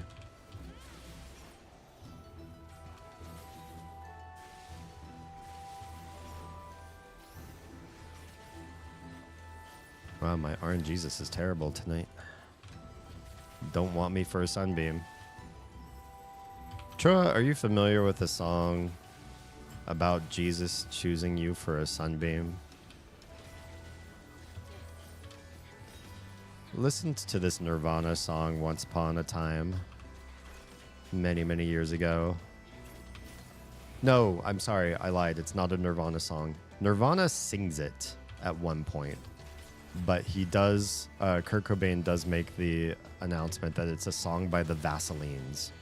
So this old band that I haven't really listened to before, called the Vaselines, who wrote the song. And it's supposed to be a mock, as I understand it, one of my friends told me this, a mockery of a Mormon church song. That the church song is about Jesus choosing me for a sunbeam. And the Vaseline song is called Jesus Don't Want Me for a Sunbeam. You know, height of provocateurism right there. Just change a positive thing into a negative and write a song about it. It was very, like, you know, counterculture, sub-pop, alternative music for its time. So that's what they were going for. Not that your background means you have to catch the reference. I was just curious if it was something you'd ever heard of before. Guess I'll pour my last glass of wine. How many are we? No, I shouldn't ask that question. Please enjoy the wine. And don't let me ask you how much you've drunk. You just enjoy your wine and leave me jealous because I am not drinking Pinot Noir right now. So drink for both of us. Be my surrogate drinker. Instead of a DD, Blaisdell will be doing drinking for two tonight. Okay, Hydro push. We have to stand close to him. Nirvana song probably cover. Yes, it was a cover. Yes, it's a Mormon primary kid song. Aha. I can give you the original lyrics. Any person raised by Mormons would know that song 1,000,000%. Only your third glass? Oh, you're doing fine. If your alcohol tolerance is anything like mine. I don't want this thing. How do I get away from that thing? Hydro pole. We have to stand over here. I'm too far away from this guy to do damage, though. Oh, there we go.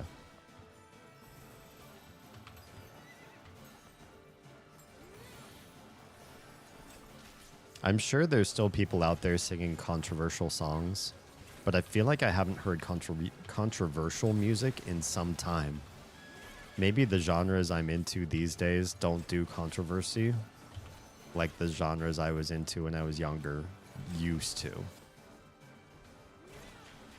That's not entirely true. I listened to this Russian band that's been banned from Russia called Ice Peak. If you look up all one word Ice Peak, you will quickly find that you've misspelled it because they have numbers in their name. But they are a phenomenal and tasty mix of like vampiric club music and horror. I don't know. I don't know how to describe it, but it's like it's captivating even if it's not your genre. Like I guarantee most people listening in here will listen to it and be like, that's not the type of music that I generally like to listen to. Oh shit, I screwed that one up. Damn. I didn't know you could screw that up and still close it. That's unfortunate. But I'd give them a listen, and they definitely still play in the realm of controversy.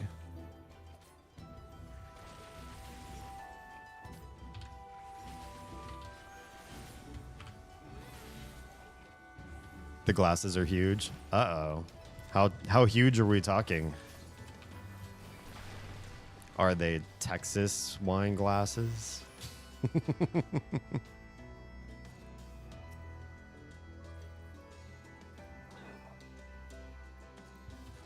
I don't think there's anything that I necessarily need to have Texas-sized.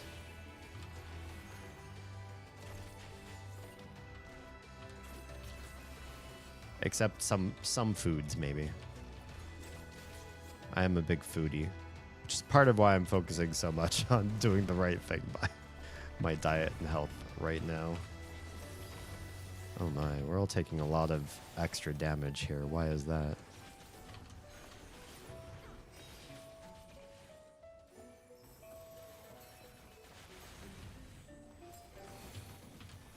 I'm sure they also say that certain anatomical parts of people are also bigger in Texas. That might be fun to look at, but I'm also very much Oz's. Although we're the couple that would, if we ever caught the other person looking at somebody else, we'd be like, I want to see. Or like, what's so cool about that person? You know, sell me on them. And sometimes we've caught each other looking at the same person. Like one time, Oz went into a gas station to use the restroom and get a snack. And she came out and she's like, oh my God, I saw this like really cute person. And I was like, is it blah, blah, blah? Because I saw them coming out of their car and walking in. And I was like, oh, damn. And they're like, yeah, that's the same one. So we don't have the same tastes, but sometimes we overlap a little bit.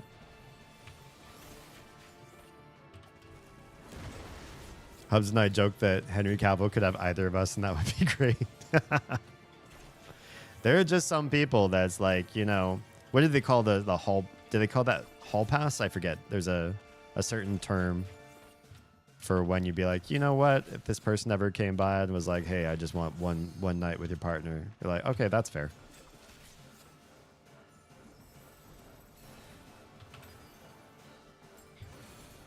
I don't know that we've ever talked about anybody like that between Oz and myself. Our tastes in like celebrities are pretty vastly different from each other. Interestingly enough, though, we're also like not each other's type. Okay, I'll go over here. Oh, this one's already been killed. But we were a setup. We were match made. And the person who match made us within the first like month or two changed their mind. They were like, oh, you know what? Maybe you should find a way to like politely back out of this. To me, I was the one told maybe there's a way you could still escape, because I think I messed up. By that point, I was pretty much already Team Oz. So, yeah, the rest is history. Now we've procreated. Gross.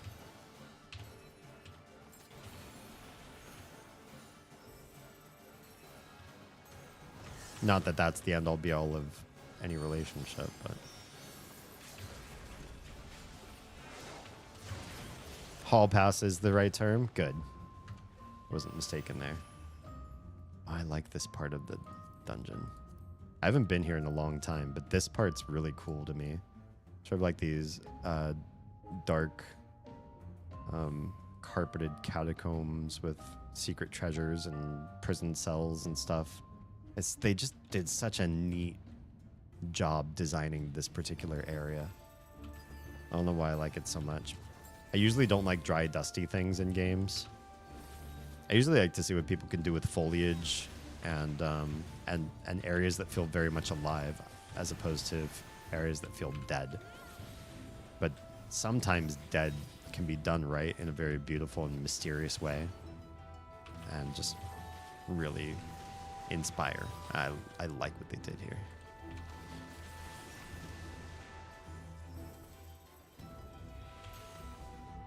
I get bragging rights. Oh, interesting.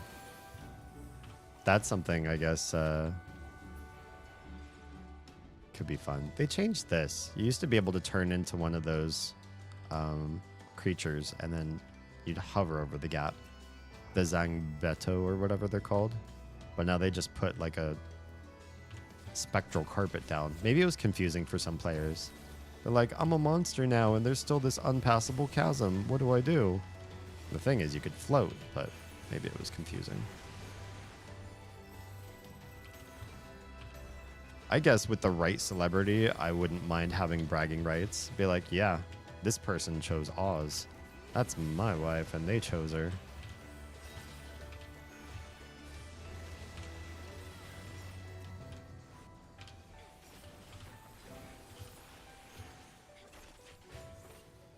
This game looks great.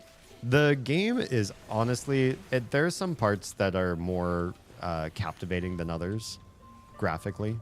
But for the most part, and for an MMO, it's fantastic. All the way down to like, you know, if I ever played this in first person and just played like by my allies in sort of like a more intimate setting, and even with the HUD off and everything, it's a great game. Like, it doesn't skimp or lack anywhere just because it's in an MMO. You know, sometimes single player games have the inner track, inside track on how gorgeous it can be,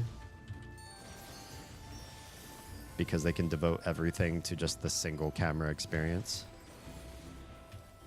But this game does really well. And at the same time, for the chaos of being in large groups, they still manage group combat and the visuals of like where you need to stand to be safe and how you need to engage the enemies. They manage it all very well. It's not graphically overwhelming to play a game like this. There's some games, some MMOs I played, where it's like, all right, this just feels like anime cutscene after anime cutscene. There's too much. Hard to keep track of where you are, what's going on, or what fire you're supposed to be dodging when everything is flashing in your eyes like crazy, trying to overwhelm your senses in beauty. Toady! Lovely to see you. How are things? Tonight we're talking about what ways your family had certain traditions or ways of living or rituals and things that you decided you're not going to do anymore. It's just not for you. The way you brush your teeth, the way you take your shoes off at the door or not. Religion, holidays. Been going over a lot of different commentary tonight. Uh-oh. Where's this guy pointed? Oh, it's the tail. Oof, I'm glad I moved away from the tail. This is one of those enemies where the safest spot with him is generally on his sides. I should have put that shield up sooner. My bad. Oh, one of us is dead. That's not great. Whoops. Game looks like Henry Cavill. Stop. You wouldn't let this game have a night with your partner.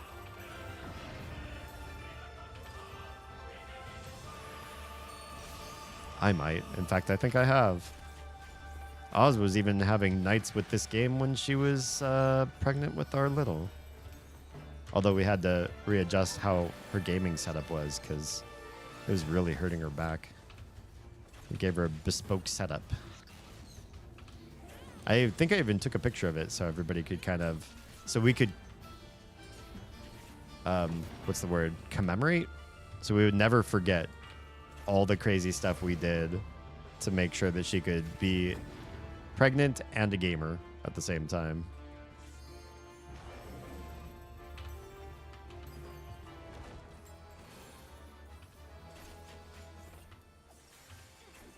I roll for all the loot. I did. I like making green, leafy, and pretty. I don't blame you there. I had too much coffee today. Love barista training. You're training as a barista? That is a perfect dream job for you, Toady. Wait, have you ever been a barista before? I only imagine that somebody who's as addicted to coffee as you would have to have worked in a cafe before, but it's not necessarily the case, I suppose. Okay, I've officially tamed the mines. Uh-oh, I forgot to look away. And have a spot for a portal to the very beginning of the Undercity. Nice, good job. I'm sorry. I didn't mean to not look away from this guy. I ended up attacking my ally for like 10 seconds.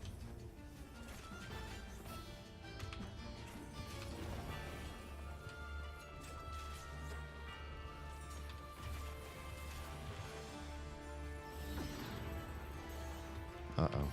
This is dangerous.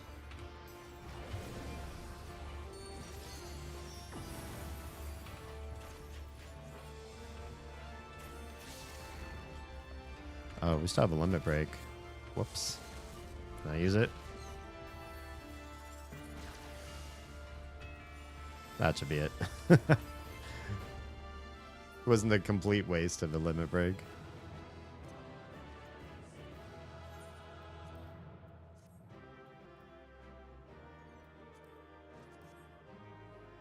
Got a thing saying I know how to coffee good. Excellent. I was going to get one of those from the last coffee shop I worked at. I was interested in training to get some sort of accolade there. But then I started... What happened was... Do you all know B. Wozart by now? If you don't... I don't... Thank you for the self-care. I'm right as the mail. I don't normally do this. This guy doesn't Twitch stream very often. And I almost never shout out somebody who's not actually here in the stream with us, reminding me I could shout them out. Yes, I have saved the game. I did. Thank you.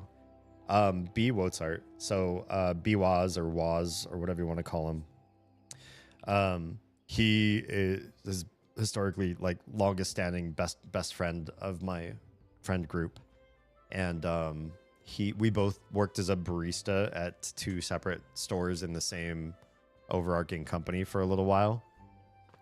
And when he was first meeting the girl who would eventually become his wife and mother of his little, he needed to take some massive time off to go meet her because she's from another country, Canada to be precise, Troa.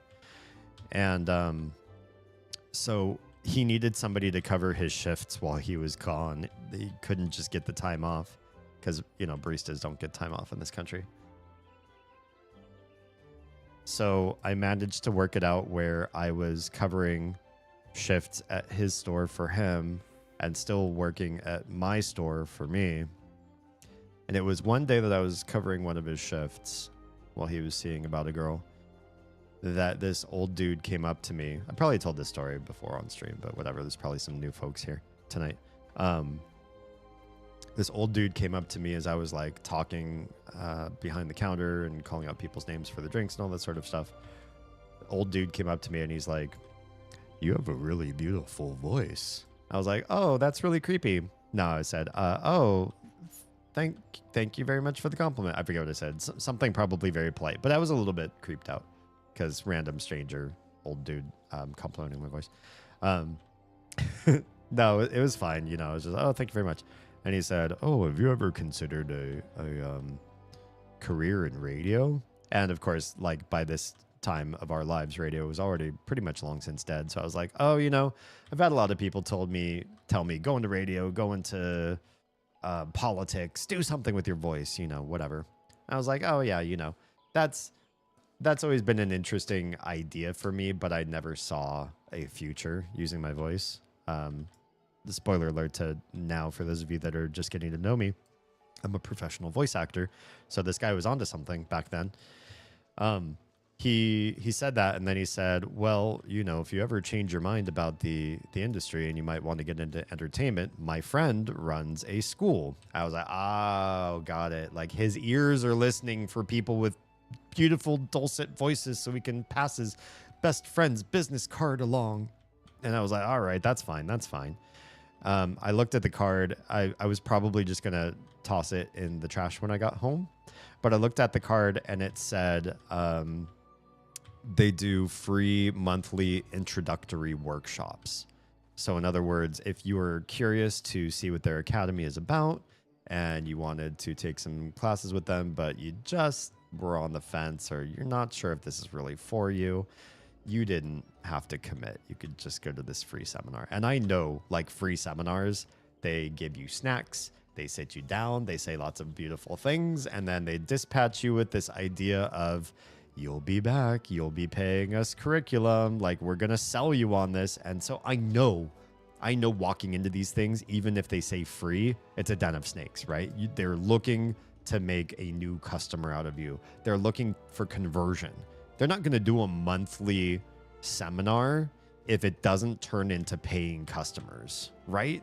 That's just how these things work. And I knew that going into it. I will continue my story. Let me catch up with chat and I will continue on after I received this card. Obviously, you know the ending is I became a voice actor, but the how, right? How? Not a job as a barista, unfortunately, but hopefully it'll help me get away from the current job. Oh, okay, so just a training sort of thing then? Interesting. Biwaz is a cutie, I agree.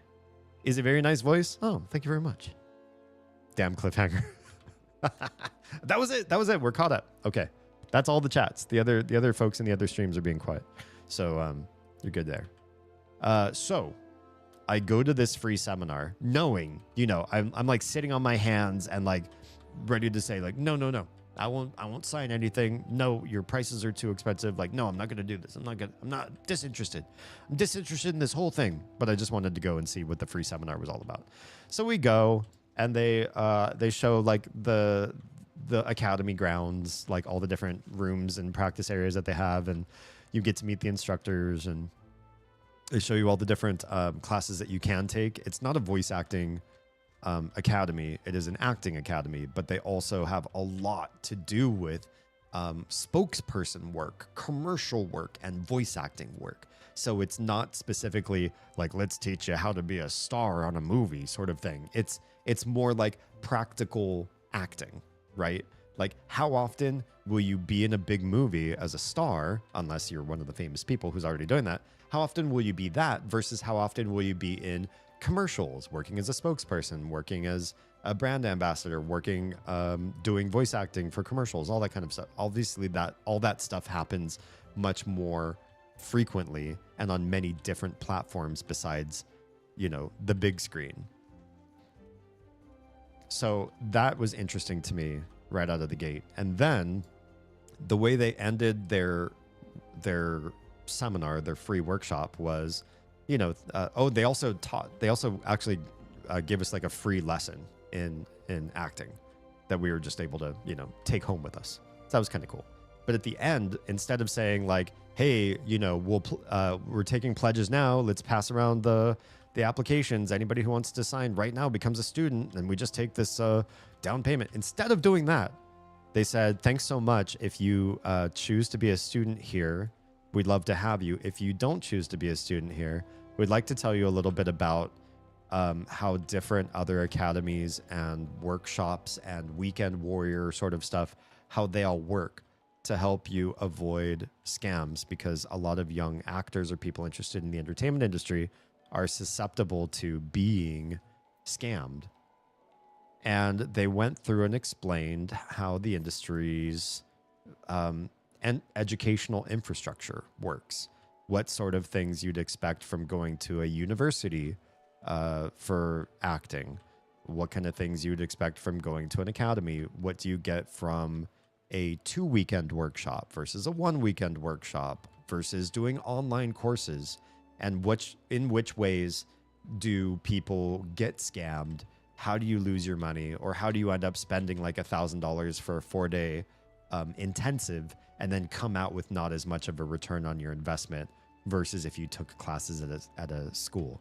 The general answer is, if you go to a university or you find an acting academy, you can do things slow form, so you can develop muscle memory for certain ways. You become media trained, and some of that is the training sits inside of you. Have you ever met somebody and when they say, oh, yes, well, I'm in entertainment, I'm an actor, or yes, I've been on the stage a few times, you've gotten this vibe from them already. You're like, you're telling me you're an actor? I knew that the moment you walked in the door, or the moment your mouth opened, because there's a certain vibe that they have because of a certain amount of long form reprogramming of the brain that happens when you are to be an actor. Some of it also is they're all kind of like hams that crave attention. Me, obviously, I was not. It involved this old man at a coffee shop telling me I should go to a free class. But for many people, it's I need the attention. And so that they act in a certain way. Well, to get that from a quick workshop or a quick intensive, like it's 2 Saturdays and 2 Sundays, and we cram it all into 16 hours worth of education. You get like 3 years of academy training in 4 days. The problem is that muscle memory does not build. You don't actually develop out into somebody who has that to call upon right out of your guts. You haven't become a thespian. You just know some things, right? And then it's on you to like practice and train without a class infrastructure, without an instructor to develop you further. So generally not enough. I appreciated the anti-scam talk so much.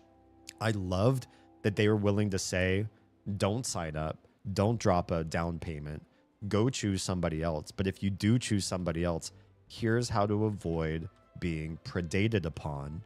Here's how you make the smart decisions so that you can be safe with your money and eventually find out if entertainment is for you. That's what they did at the end of their free workshop. I loved that. I thought that was fantastic. And so I signed up and I stayed with the academy for 2 years of classes and then spread my wings. I didn't spread my wings on time. The academy wasn't done with me. There were master's classes that I wanted to do as well, but I was so frustrated with where I was in my current job and my current quality of living. And I felt like going into acting sooner than later was worth it. Plus all of the accolades I was receiving in my various classes, both from my instructors and from some fellow classmates, some of whom were already industry workers. They were actors going back to like hone or sharpen certain skills. And they were like, wow, you're ready for this. You're doing great. You could start getting gigs right now. So I did. I dropped out a little bit early on my schedule, and I just started booking gigs, and I started landing gigs as soon as I started booking gigs. So they were right. I was right to quit early. I do kind of regret it a little bit, but I also feel like it was the right thing to do. And yeah, I enjoy where I'm at now. I did have to make some difficult choices later on when other companies started to pay me, like my current legal thing we were talking about earlier, my current day job, started to pay me more money to have less hustle than even acting. Acting is an incredibly easy job once you're well trained for it. Incredibly easy to do. So there aren't many jobs out in the world that you would decide were easier and paid equal or better, but I found one. And so I have pulled away from acting a bit, but I want to get back into it when it makes monetary sense to do so.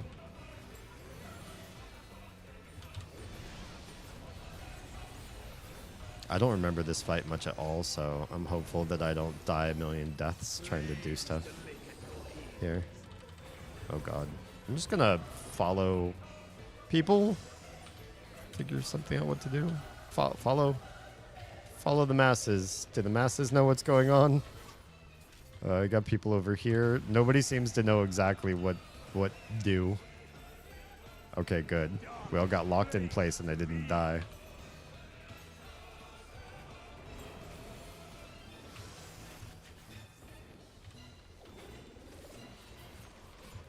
Oh god, everybody's coming over on this side.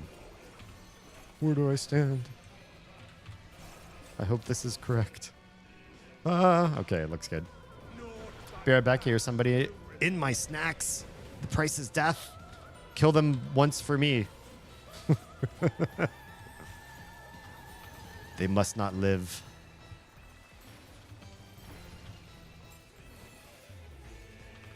You get voice acting work these days? So I don't actively seek it out. However, I made a connection with a studio that is working on a new podcast. Production is slowed due to some complications, but they're called Gentle Fracture Productions. Oh god. This is a mess. Where are we supposed to stand? The podcast is called Swordsman for Hire. It is Dungeons and Dragons inspired comedic storytelling. And I think it is written in a very fun, what I would consider delicious for people that know D&D well type of storytelling, and I highly recommend it. That's my most recent work is on that podcast.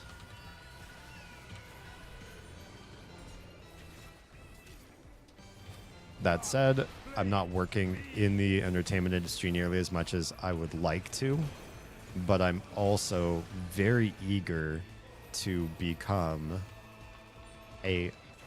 not a high-end content creator, but just a mid-enough content creator. I'm just looking to be a mid-tier. I just want enough of what we are doing right now, plus adding some more stuff to my plate if I can get to a full-time status with this. Such that I can work for myself. Because as maybe the only thing that is less than fulfilling about acting is you are always working on somebody else's projects, right? The creativity that you undertake as an actor is 90% somebody else's creativity. And what I love about being a content creator is 100% of the choices are mine, including the choice to rescind some of my choices in the industry. Like, some people just play what they want, engage in the game, and all they do is they talk about the game.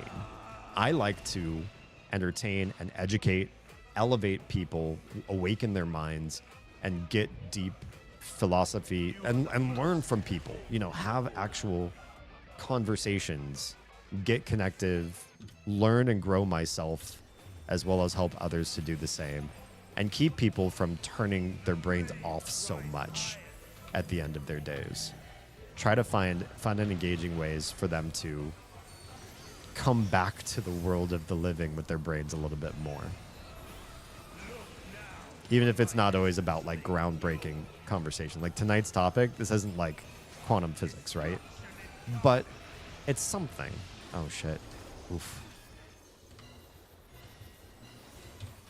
So it's not always like, you know, let's do rocket science on stream, but it's more than what I do as an actor oftentimes. So that's what has been inspiring me to do this. That and the fact that I crunch the numbers. I don't have to reach, you know, high-end streamer levels of engagement to survive, to put food in the bellies of my kids. That gives me hope that because absolute viral success is not required, that I could get to a place where I could manage the family's needs and puts much less pressure on me to perform at peak capacity. Whereas being an actor, it might require quite a bit more luck to make sure that I allow us to survive and pay the bills.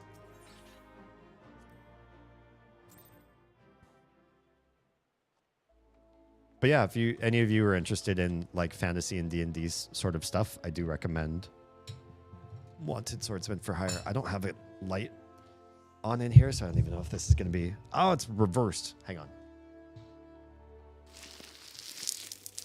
Yeah. And the reason why the card looks like this, Wanted Swordsman for Hire, the podcast, and you don't see where to find them, it's because they're everywhere. You just go to the place where you listen to podcasts, you'll find this one. Pretty much.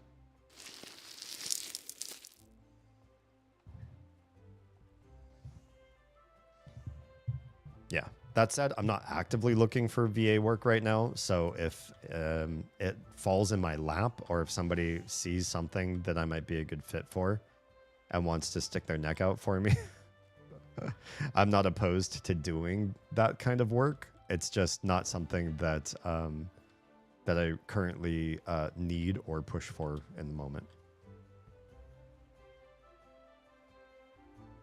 And some, like me, he keeps around out of pity. Stop. You're a wonderful contribution to this community.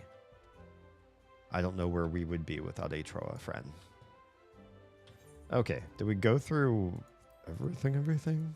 Except the stuff that guild hests don't really pay. Yes, we did. I guess we could do frontline as well. Oh, it's already like 5, though. If I start anything else, I'm going to be late to making breakfast and stuff. That's a good time to call it. Yeah. Well, thanks for sitting with me in Deep Darkness. I hope that there's a retail store that sells nice ring lights. Other than that, I might have to buy something online, and then we might have a couple more dark streams while it ships to me. If you're watching this and you're a lighting professional and you have an opinion on what would make a terrific lighting resource for this stream, so that I look my best and we move forward with something that will last longer than the Razer ring lights did. Sorry, Razer, to counter sponsor you. I'm open to input from other people. I especially like asking people in my streams, because when you go online and you search for ring light reviews, what you get, I don't know if this happens to you guys for other things too, but I find this, like, I'm looking for the best, like, underwear brand, or the best shoes, or the best, like, cutting knives for the kitchen, whatever it happens to be. You get like a million search results that are different bloggers or opinion writers, and they are all commissioned. So they don't tell you the truth. They tell you what gets them a commission cut. So if you read their article and you're like, oh, I'm going to go with this brand, they've won. They make money off of, it's like entering an essay contest. And then every time somebody hits that affiliate link, you get a little payout for that. You can get some really good commissions off of your stupid little essay too. So these websites are all over the place. If you search for anything with reviews, you end up getting all this like stupid random bullshit. I do like to go to Reddit to try to side skirt some of that, but I still wonder too, will people on Reddit like just shill for something? Like they secretly work for the company or have some sort of, I don't know. I'm skeptical of everyone on the internet. Are you on most episodes of the podcast? There are only 3 episodes released as far as I know right now, and I was brought onto the team on episode 3. So you'll hear me on episode 3. I am the gnomish Earl on that episode. So when you meet the Earl, you will hear the sound of my voice as a gnome with some production to make me sound more like a gnome. The snack thief has been prosecuted after being caught with, and I kid you not, a sandwich loaded with salami, ham, and cheese slices hanging from their mouth. Oh my. Look like a deer in headlights. Did you give them a proper thrashing to an inch of their life? Because I think they're owed that. Yeah. All right, you beautiful, lovely people. I have to quit stream and get a child ready for kindergarten. I appreciate you being here. If you've been on YouTube and you're wondering where the landscape version of my streams went, I broke it and I can't fix it right now. I could fix it and then I'd break the vertical streams again, which the vertical streams are right now what YouTube is promoting. So I'm just chasing the algorithm there. If I can get both streams to work, I will. Yeah, if I can get a ring light to work, I will. You've all been lovely. I've been Damien Halme. If you're watching on Trovo... Oh, hang on. Bye, Twitch, for a moment. I'll come back to you after the ads. But if you're watching on Trovo, Kick, or YouTube, we're saying goodnight to you now. And if you're safe, fed, and loved, make sure someone out there is too, please. I'll catch you all again on Saturday/Sunday. I'm just gonna, you know what? I might start at 1 a.m. It's still Saturday to me. It's only an hour after it was Saturday. It hasn't become Sunday in my brain yet. I'm just gonna start calling it Sunday. All right, sorry, Saturday. Oh, I'm mixing it all up. All right, anyways, bye all of you. Twitch, hang on, because we got future plans for you guys. Everyone.